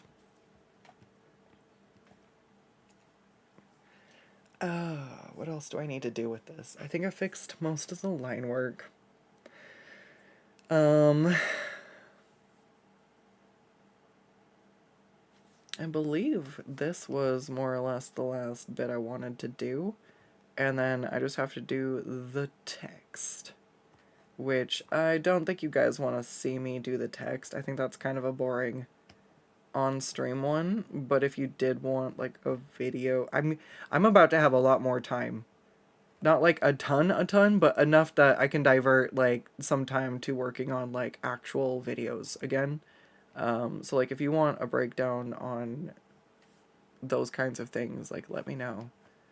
I love sharing. And those kinds of formats will allow me to actually complete my thoughts and sentences and give you complete nuggets of information instead of trailing off in the middle of my sentence trying to figure out how to draw that thing. Alright, but yeah, there's a lot that, like, I put a lot of thought into picking a font for character sheets. Like, I want it to feel like the character. I'd probably find something thick and rounded for the font on this one. Not quite, probably along the lines of Impact. Like, I would go look for a custom font that is free for use. But essentially, I would try to find something that emulates the feeling that the character gives me. And he's like solid and punchy, so he should have something that's bold. And the way his ears cascade make me feel like it should be something that's smooth. And then you try to convey it through the text. I would say sometimes I spend like 15 to 20 minutes trying to find a good font for a character. That's why we're not doing it on stream. Because it's it's a lot. There is yeah. Yeah. Be fun to do a ref sheet series. Oh, we'll see. There's a lot I want to do. I just don't know what everybody actually wants. Because, like, I can do story times and stuff, or I can do educational tutorial things. And, ooh, knocking stuff over. YouTube is weird, and I'm not sure if I'm gonna get punished for doing all of them on the same channel. So we'll see. But, dude, I'm gonna have time to do that kind of stuff. I love character design, and growing up it's what I wanted to do, was go into video games and do character design. So it's cool I get to work for myself doing kind of something similar, but instead of designing something to be rendered out into a video game, I'm trying to make something that's like replicable to draw. You could do art class, art crass. Oh, dude, this isn't art class, this is art crass. It's because I say fuck every other word.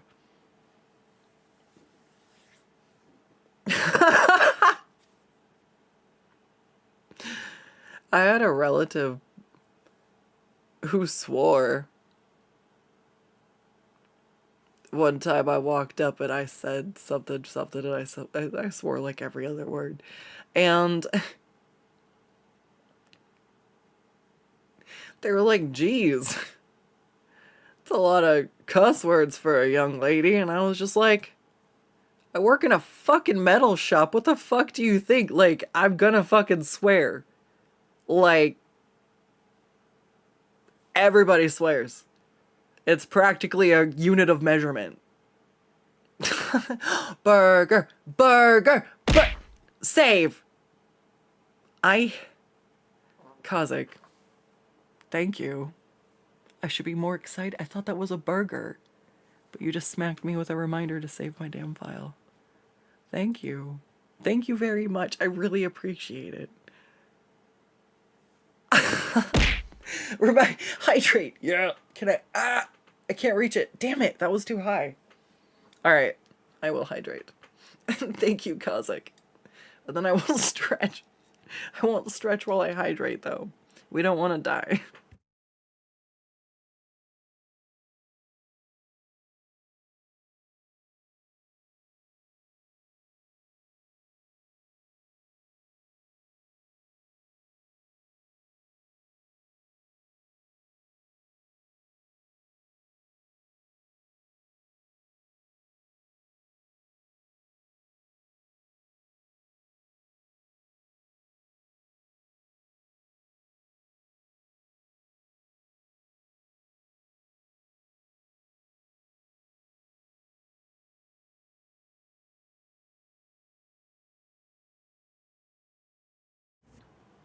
Ah!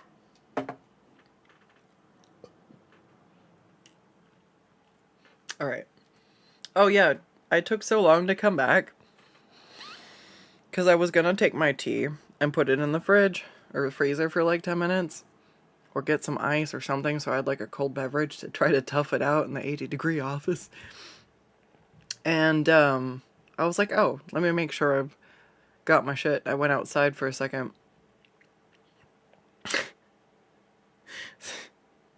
To get my coupons. And I swear that's all. They're just coupons. Like, please, stop sending me coupons. Please stop with the coupons. Wait, no. Actually, you can do a lot with newspaper for crafting. Anyways, I left my tea outside and I picked it up and I brought it inside. And I've been dealing with a lot of wasps. So many bees, you guys. You guys, I'm totally cool with spiders. I have gotten over my arachnophobia. Spiders don't fucking fly. I went to go take out my fucking recycling and I got swarmed. And oh, I was like, okay. I literally dropped all my recycling. And then I had to go back out. And while the bee was sitting on the recycling can, fucking staring at me menacingly, scrunching his little butt and like wiggling in my direction like, I'm watching you. Don't you come over towards my trash can. And I'm like, leave me alone. I was just picking up the trash out of my driveway. I got bullied by a bee. I'm gonna send Jelly Bean after the fucking bees. Jesus. But like, spiders don't fly around. Like, sure, they'll bite, but they don't fly around. I'm like, no. I wasn't happy. The wasps. I mean, they still pollinate and do stuff. They just, please don't nest on my thing and tell me no. I'm trying to recycle. Recycling for the environment. Bees. Bees, I'm doing this for you. Please don't make this harder. I just want to recycle for the environment. I'm doing it for the bees. They're like, prove your love. Prove your love. And I'm like, so I asked my friend who's not afraid of bees. I'm like, can you throw the trash away? I was like, are you sure? Well, okay, so I asked him to help me with the trash because I got hurt. And so they were like, sure. And they went to go take the trash out. They were like, do you need to take the recycling out too? Because it was fucking super piled up. And I was like, yes, but there's bees. And I'm like, well, I'm not afraid of bees. And I'm like, are you sure? Like, you can take it out if you want.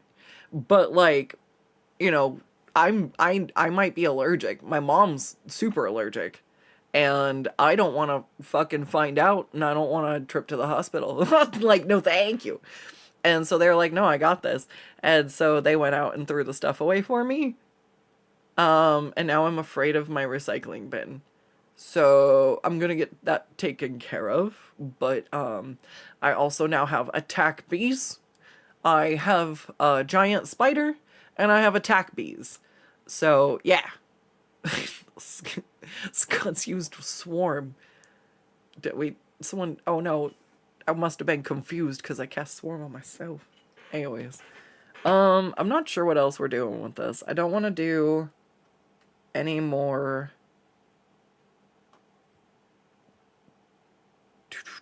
Yeah, it looks like it's literally just the fucking text. Cool. So I'm gonna go ahead and save this one. It is bacon. It's bacon. This one's basically done. Ugh. It's so dry in here. I don't think I can hydrate enough.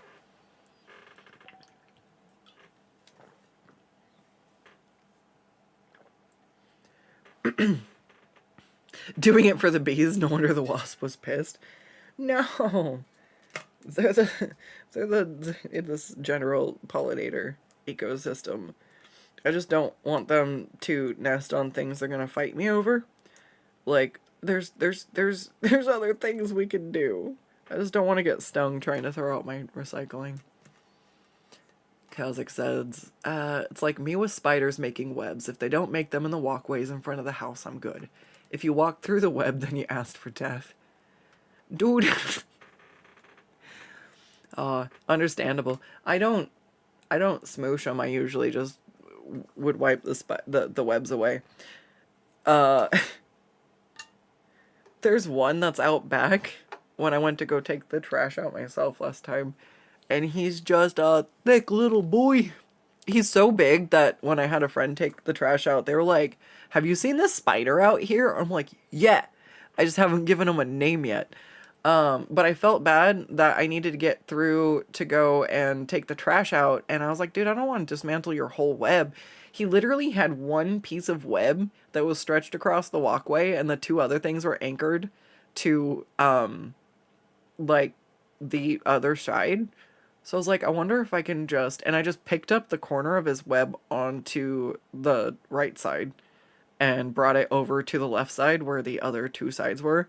And I found something where I could, like, smoosh I smooshed and wiped my finger and stuck the web there, and it stayed.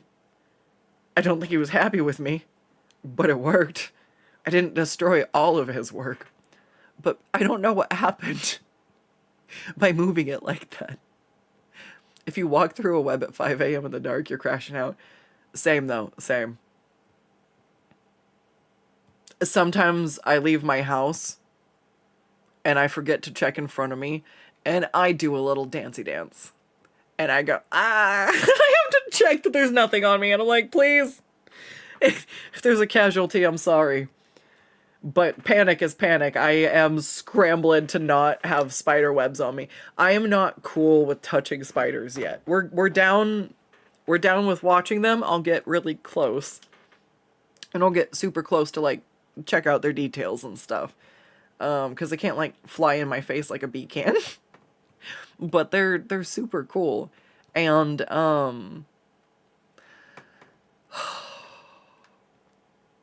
I had Jelly Bean, my giant house spider, whose abdomen's probably the size of a jelly bean. And she shed in the corner of my room. And my friend was like, you need to take that down or I'm not going to come hang out with you in your room anymore. And I'm like, that's understandable. Because they keep thinking that it's a spider that size in the corner. And I'm like, yeah, I had to deal with that hanging out there until she molted. I was wondering what was going on for a couple of days. And then I was like, cool, well, I should take it down. Anyways, like, it's not a particular year-round Halloween decoration I really want to leave up, you know. But I'm fascinated by spiders recently. And so I thought it would be really, really fun to just take, like, a container and try to get her exoskeleton in it and save, like, the shedding. Just so, like, I could check it out and stuff, you know. And, like, again, my grandma used to have a tarantula. My grandma's accidental tarantula. And one of the things that they did one of the times she shedded was, they took her exoskeleton and they kind of kept it in, like, a little, almost like a jewelry box kind of thing. And it was really cool. And it was unnerving, but as a kid, it was something where I was more cool with checking it out because it couldn't hurt me. Like, it was just, like, it was just the shed, you know? And so I'm sitting there trying to take Jelly Bean's exoskeleton out of the corner. And I'm screaming inside. I'm like, oh my God, don't touch the spider. Don't do it. Don't do it. Don't touch the spider. And I'm like, it's not spider. It's just the shedding. It's okay. There's no spider in there. It's just the shell. It's just the spider shell. And I'm like, but it's, oh God. And then, like, it wouldn't, and I had to touch the web. We're doing so much better, but you guys, I still don't blame anyone for having full-blown arachnophobia. Like, I'm like, oh God. But then once I got it down, and, like, I mean, it's exposure therapy. Yay, I overcome. Well, I probably still would have screamed if, like, the web swung and it touched me. I would have been like, Ah! Like, Homer Simpson scream. uh, the spider wasn't happy, but bro wasn't doing shit because it ran after it realized that what it caught was in the web was 2,000 size of them. Or 200 times. Yeah, we're too big to eat. They understand. They're like, oh, fuck. This is not going to result in jack shit. We are a waste of their resources. Alright. I'm gonna let the bunny boy be for now. It's 7 o'clock. I feel like I should probably eat food for a little bit. I will possibly be back online tonight. But if I am, it won't be on, Picarto. I mean, whoops. What? What's that? I don't know. Whatever. It's not going to be on Twitch or YouTube. It'll be some super secret other third place. But yeah, anyways. I'm so tired. It's too hot in here. I don't think I can keep doing this right now. I literally have to wait for it to cool off.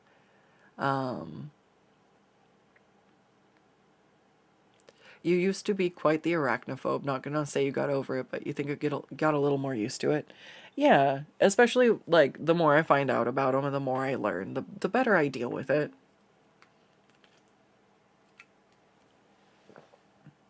Alright. Let's go to just chatting for, oh my god. What if I tried to be a little... No, what are we over here for? What are we...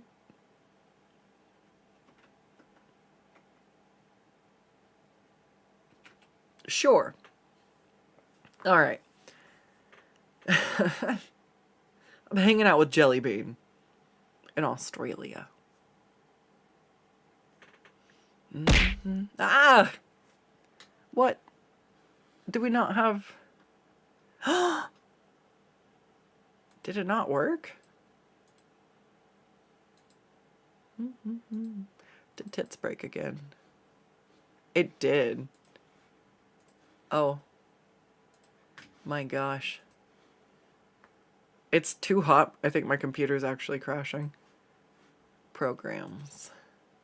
Got an hour and a half in. We'll close these. We'll chat for a second.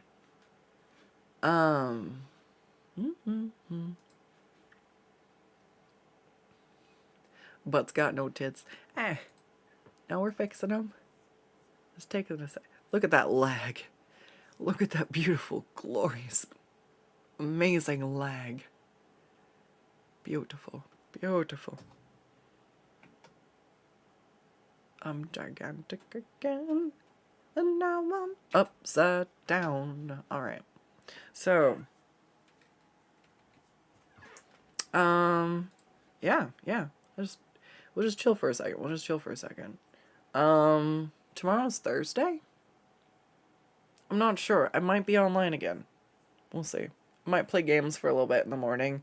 I might not play Baldur's Gate, though. We might pick something else. Was there something I wanted to play? I don't know. Oh, maybe we'll just do Uma Musume. I feel like that's only good for like a stream or two. I'm not really into too much, but it would be worth telling some fun stories about going to the racetrack and horses and stuff. Thankfully Thursday tomorrow. Yes. I think I'm trying to stream game streams on Tuesdays and Thursdays. And I might as well go ahead and start live streaming them on the other channel. I've just separated game and art. I don't know if you guys would want to see everything on the same channel, but I feel like the separation between art and game is the only thing that really matters, because those are two very different things. But then again, I am the overlapping thing of all of them. So if you don't want to have to follow multiple channels and you'd rather see everything all in one space, let me know. But at least for now, I'm trying to figure out how to appeal to ye old algorithm gods as little as possible, but still, like, you don't want to overthink it. You just gotta do just enough. It's really difficult, and it's constantly changing. Like, you start to figure it out, and then some update rolls out, and they change the way everything works, and you have to work it out all over again, and it's like, all right. It's all right. I am persistent. I am ambitious. And, yeah, it's fun. And it's why I appreciate when you guys, like, support me. Even just hanging out in stream. Here for the butts, yeah. Where are the butts? I mean, no. Oh, we got one butt. We got one good butt. We got some meaty thighs. Yes. Anyways, we've got some abs. Some washboard abs. One punch bun. Like, for real, it means a lot when you guys are, like, hanging out and supporting. Hold on. I feel like I should actually be right side up. Is there a reasonable way for me to... Why am I so short? I need a stool. I need uppies. Hang on. Can I get uppies? Is this it? Is that it? Oh, it's too far up. Hang on.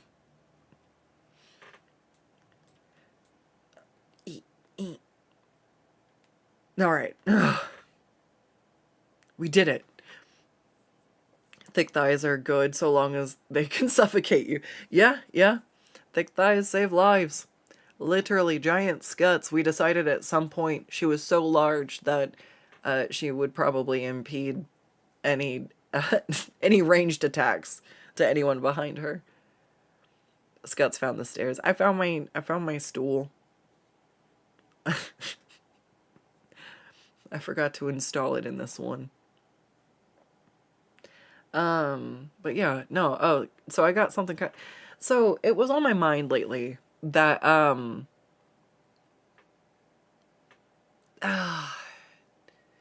the cheapness that some things cost. How do we? So I've had a couple of friends lately who've bought things, and I've been like, "Oh, what's that?" And they're like, "Oh, it's something I got off of Shein, Temu, Wish, that kind of stuff." And sometimes they're like, "Yeah, it's useful," but a lot of the times they're like, "Yeah, it said it was this, and it's just, whatever." And usually it's so cheap, or by the time it gets to you, the refund window is closed, so you're just like, yeah, whatever, it was like $5. And you just kind of let it go. And there's almost, I feel like, it's funny we were talking about Uma Musume, because I almost feel like there's kind of a gambling mechanic to the mentality people have about, like, Temu and those kinds of sites when they buy stuff. Just from, like, sitting around D&D with some of my friends and hearing people talk about buying dice and things like that, but then it's like, oh yeah, and then I got some of this other stuff, and I got some of these other things, and I've, like again, talking to somebody else about some of the stuff they have, and they're like, oh yeah, I got this, and like, a couple of things will be pretty good, but then there's a handful of things that just, like, are junk. But it's cheap enough that you don't really care. You're like, whatever. I kind of figured it was going to be a piece of junk anyways, and if it was any good, I was surprised. And so, like, it's like you cut the losses for the thing that's the win for the good product, and like you keep going through the deals instead of like just buying a quality product from Go. And like they extended conversation to be had about some of that. But in general, what happens is that people just buy these cheap things, and then they're not happy with it, and then they end up in the landfill. Sometimes I'm picking through what my friends are donating, and they're like, yeah, do you see anything that you want here? Because they know that I can make art out of a lot of stuff, or sometimes I might have a need for a thing, and I'm always about upcycling, keeping stuff out of landfills. And it's just interesting to see the number of things that it's like I can't even do anything with. Either material's too thin or cheap, or the plastic is like too thin, or like it's really awkward to try to do anything with. And so it's like, oh, like a lot of it just ends up going into the trash, or like going to Goodwill or the thrift stores, and there's a huge problem right now with stuff from those sites being sent to like thrift stores because it's not that great and people don't like it. And my problem with that kind of thing is it cheapens how it messes with your scale on how much you think things should cost. And so you see all those things and you want something to be cheaper. Even if the quality product would cost more, even if it would be good and last forever, the cheap one's so good you'd still rather like risk it to see if it's like, well, maybe it's like still worth the price. And so it's like, uh the where it really frustrates, like I used to do jewelry, and this is where it really frustrates me because this is an area of expertise for me where it's something that I actually know. Hang on. Gotta die a little bit. Hang on.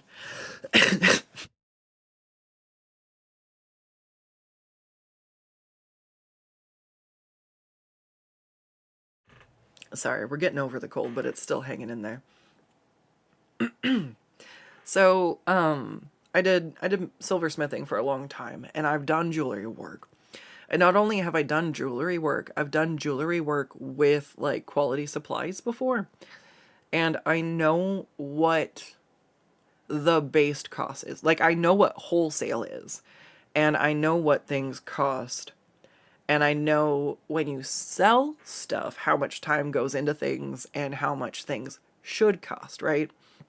And so what happens is you'll have people who drop ship jewelry where they order it in bulk, and then either they don't do due diligence checking if it's sterling silver or not, but because the manufacturer labeled it as sterling silver, they just take it at face value. And there's very few who actually will like fully test it. They're like, oh, I held a magnet up to it to make sure it wasn't magnetic. It's like, okay, well, there's metals that aren't magnetic that are like nickel's magnetic, I believe. But if something's like aluminum, it won't be. And I'm trying to think if I don't think pewter is a ferrous metal. I don't think pewter is magnetic.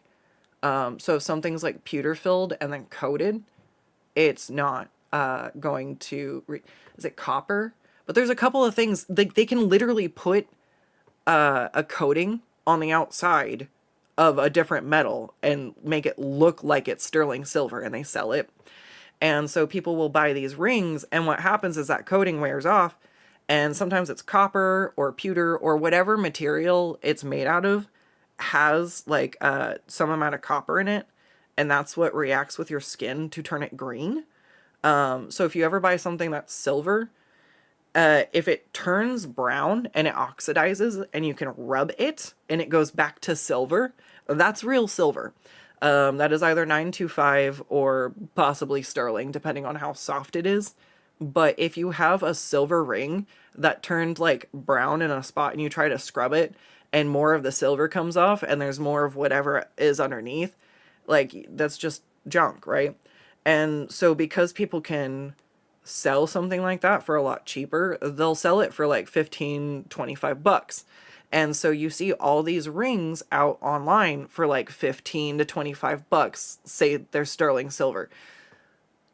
Those are not usually sterling silver. Not unless they're very, very basic. If you find a sterling silver ring online for those prices, it's probably not real silver. Unless it's from a reputable seller, it's probably not real silver. And it's one of those things where I have a friend who's tried to buy silver jewelry online, and she just keeps getting thing after thing that is plated. And she'll buy something and it looks really nice and shiny, and I'm like, dude, that looks like it was rhodium plated. And she's like, what? I'm like, that's too shiny to be silver. That's like almost a mirror finish. Like, it's not chrome. They might have rhodium plated it so that it looks extra shiny, but as soon as that wears off, like whatever's inside. And she's like, but they said it was sterling silver. I got mad. I got mad, you guys. Like, you can't stamp something 925 and have it, like, that's fucking illegal. And there's nothing going on about it right now. It literally pisses me off. You cannot stamp something 925 and sell it and say it's sterling silver if it is not. And I had a necklace we bought at Ren Fair, and I went to go, we were standing there and I'm like, this is too shiny and the deal's too good. And she's like, well, you know, whatever. If it ends up being, you know, I'll just buy it. Then we got something to remember the stuff by. And I'm like, sure. And so she asked if I could modify it for her, and she didn't like the piece of it. And she wanted me to just kind of saw the outer ring off and file it down for her so it was a little lower profile. And I was like, totally, I can totally do that. And I tapped on it because there's a resonance with the metal, and I can pick up, like, if I tap on a metal, I'm a freak. This is my mutant superpower. If I tap on a metal, sometimes by the smell too, I can tell you what metal something is and what alloys it's made out of, just because I've had a lot of experience with it. And I tapped on it. I'm like, this doesn't feel like silver, but I'm like, it's stamped 925, so I guess. And I'm literally gaslighting myself that I don't know what silver feels like or looks like after being a metalsmith for a fucking decade, a silversmith for a decade. I'm like, this doesn't look like silver. Tap, tap. This doesn't feel like silver. Flipped it over, and I'm like, but it looks like it says 925, I guess. So me, knowing better, told my friend, I guess it's 925 because it's stamped 925. Because it's fucking illegal to sell shit stamped 925 that's not sterling silver. So when I'm modifying this necklace for her, I'm sawing it and this shit snaps. Silver is super tensile. Tensile metals are stretchy. Silver is stretchy. That means it'll pull a little bit like a rubber band before it fucking breaks, right? You're gonna have a little bit of bend before you snap, right? Legally Blonde, right? Where's Elle? We need Elle Woods on this shit because I'm mad. This is a scam. This is actually a fucking scam. People buy this shit, they waste the money, and they end up with junk that they don't want. And then this is the worst part, and where my rant fucking started. Hold on, we'll finish. Silver shouldn't snap. And so I told my friend, I'm like, hey, I don't think this is actually silver because when I tried to do this for you, it broke. And she's like, what? I'm like, yeah, like that doesn't, I was going to try to make a different piece of jewelry out of it for her so that her boyfriend could have a piece and they could like have a cool piece of jewelry that is made from the same piece of jewelry from Ren Fair, you know? And it broke. And I'm like, that's not how silver works, dude. And so I told her, and I'm like, dude, I was right. Like, I said this wasn't silver, and I'm really sure. And she's like, that's crazy. Well, I've been wearing the necklace, and I guess I'll report back. And like 2 weeks later, she sends me a picture, and she's like, Skuttz, you were right. Look, it's turning my skin fucking green, and it wore off on the back. It was just a fucking plating, and it was just like, it was stamped 925. And I'm just like, if I see those sellers again, I'm going to go up to them and be like, what the hell? Like, I'm mad. So, like, that's actually, like, it was a silver medal. I'm trying to remember what was inside. I'm pretty sure, I still have mine. I can Skuttz vestigate. We can get Lucii on the case. Because we all know she rolls nat 20s when we need some serious observation. Nobody else knows that but me. But she never failed when I needed. I was like, Lucii, roll an investigation check, and she nailed it. So I just have to embody my artificer that I can't draw. But yeah, no. And I'm just like, it makes me mad. So here's the issue, right? Is people see those things for that cheap. And I saw those it was $35 for the necklace with like stones in it and stuff. And I'm like, that's too good to be true. And it was. But the problem is, like I said, I've worked with actual silver, and this is what makes me mad. We're getting to the point now, I promise. We're focusing. When people find stuff that's actually made out of sterling silver or quality materials, they're so used to shopping for a deal and going for a bargain and buying these cheap quality things and buying these junk pieces of metal that they see a $50 or $60 ring that's handcrafted and actually made out of quality metals and quality materials, and they're like, ooh, but I could buy 2 of these rings for the same price. And so they keep buying the junk, except for, like, it took my friend a long time to find a ring she really wanted that she got. She's like, they had to have come from somewhere. And she just like reverse search stuff, and she like ended up finding the seller, and she finally got like the actual sterling silver piece. And it was significantly more expensive than the one that she had ordered because it was a fake metal and someone had just copied the design and sold a bunch of junk. So it's a buyer beware world out there, especially with like AI generated shit making it worse. But there's that tactic of hoping that it's so cheap that it's not worth your time to try and return it or try and fight it. But if you ever get something that's stamped 925 and it turns yourself copper, like you like acts like copper does, and it turns you green, and it doesn't buff off, like silver, actual silver tarnishes. It's called antiquing, and it's from the oxidization on the surface, and it gathers on the surface. It's because of the non-precious metals in sterling silver. So like there's, I believe it's some amount of copper. I think it's 5% copper in sterling silver. That's what makes it sterling. And the metals, there might be another alloy, but the metal in it makes it stronger because silver itself is really soft, but solid sterling silver won't tarnish. It's just very, very soft. And so most people don't use don't use fine silver. That's 100%. They use sterling silver. And so the non-precious metal in it is what actually oxidizes. So that's really interesting. So what happens when you rub it, it will remove the oxidization, and that's where you get the shinies again. And when you wear something all the time, your skin oils actually will keep the metal from oxidizing. So anyways, those are your cool facts. Buyer beware, especially like, I know we're in the pre-season. Like we haven't hit October yet, but like I know people start looking for gifts for Christmas and stuff ahead of time. So, yeah, I believe it's nickel and copper. I'm rusty on the exact, like, alloy mixtures for the components, so I'm hesitant to, like, factually speak on that one, but I know that there is copper in the sterling, and that's why it oxidizes. But, yeah, buyer beware. If it says it's sterling silver, and it seems too good to be true, it might be. So keep an eye out. But maybe that helps somebody. Maybe that helps somebody who knows very little about jewelry and wants to get something for somebody and doesn't want to buy them junk. Because there's a lot of crap out there that wants to make you think it's quality. But yeah, if you don't know, then you don't know, you know? And so now you know. Because I'm Skuttz, and I draw butts, and apparently I know a lot about metal.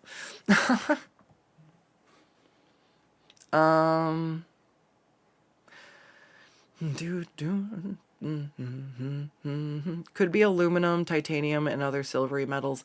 It might be aluminum, but I would not think it's titanium. Titanium's usually a more expensive alloy, and it's also more difficult to work with. It is way more prone to snapping. Like, it does have a low tensile strength, but it's generally not cheap. I don't know. Maybe it's cheaper than silver. I have not seen those numbers in a while, so I don't know. Copper that was worked, yeah. I don't know. I'd have to actually check it out and see what it is. Worked copper gets very brittle, same with aluminum, but copper will turn your skin green. Yeah, that's why I'm like, I have the necklace. I can investigate. But it definitely was not sterling silver, and it did not behave like sterling silver. And it should not have been stamped. Anyways. That was my fever dream rant. It's way too hot. I need to go. I should be back online later when it cools off, but I'll be laying under my gremlin.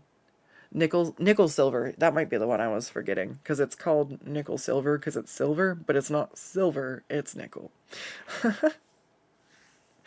A lot of the stuff I made back in school was made out of nickel silver. Nickel silver, brass, and copper. And then I worked with a lot of silver and copper. I'm trying to think if I've ever worked with gold. Very rarely. Gold scared me, because gold melts really easily. And, yeah. It's really expensive, so you don't want to melt it. And I was working at a job. That's a big mistake to make. That was a big mistake to make. I'm pretty sure Boss Man's the only one who did the gold work. Not because I wasn't capable. I probably also could have. But it was one of those things where, like, if somebody's gonna fuck it up, it's like that mentality where, like, it's there's a high stake it's gonna get fucked up no matter what. So if you fuck up your own thing, you're just gonna be less, you can just be upset with yourself, and you don't want to have to not be upset with another person. Like, there's sometimes with art stuff where I'm like, just let me fuck this part up. If it's gonna get fucked up, it's gonna be me that does it. Or like moving, packing stuff. Or I'm like, if something breaks in here, it's because I packed it like this. I'm like, all right. When you get over again, oh, dude, I want to go to the convention. I want to see if I can go this year. We'll see. Goals. I could stream making a head. Oh my gosh. I've been hoarding fur so I could make a Skuttz fursuit head. I've been doing so much. I know I have not been streaming that much lately. And I've been trying to pick back up, but I've been doing a lot of work, trying to get a lot of things ready. Oh man. Oh, that's fair. Instead of doing, oh gosh, what is it? I might try, there's the Brony convention, but there's also the furry convention. I'm just trying to remember what the one in Washington's called. It's not Rainforest, because that meant we didn't get to have any furry conventions for a long time. All right, I'm gonna take off. Everybody take care. Have a good one. Say hi to the spiders in your house for me. And I'll see you later. Thanks for hanging out. Anthro Northwest. I think so. I'll have to check it out. I think it's... Oh, I miss it every year. I should go check. I should put it on my calendar. It would be fun. It's Stella. How are you? I am really, really warm. It's like 82 degrees in here and I am melting, so I had to stop drawing. And then I just told everybody how to not get scammed buying silver. So I guess watch the VOD if you're trying to get gifts online for anybody made of metal that way. I used to be a silversmith, and I know a little bit how to check what's up. So pay a little bit more for real artisan stuff, and don't buy junk. Save your money. Yeah, we're just wrapping up here. All right. Bye, Bootsy. Anybody else over on YouTube, take care. All right. You guys are amazing. I'll be back tomorrow. We're going to do a game stream tomorrow. We might Uma Musume. We might horse. I know lots of horse racing stories. Yes. Well, Thursday, Uma Musume. All right. We're going to stop streaming. We got 5 people. Make me feel like I need to raid somebody. Do you guys want to raid anybody? Goodbye, YouTube. I won't make you wait while we go raid somebody if we're doing that.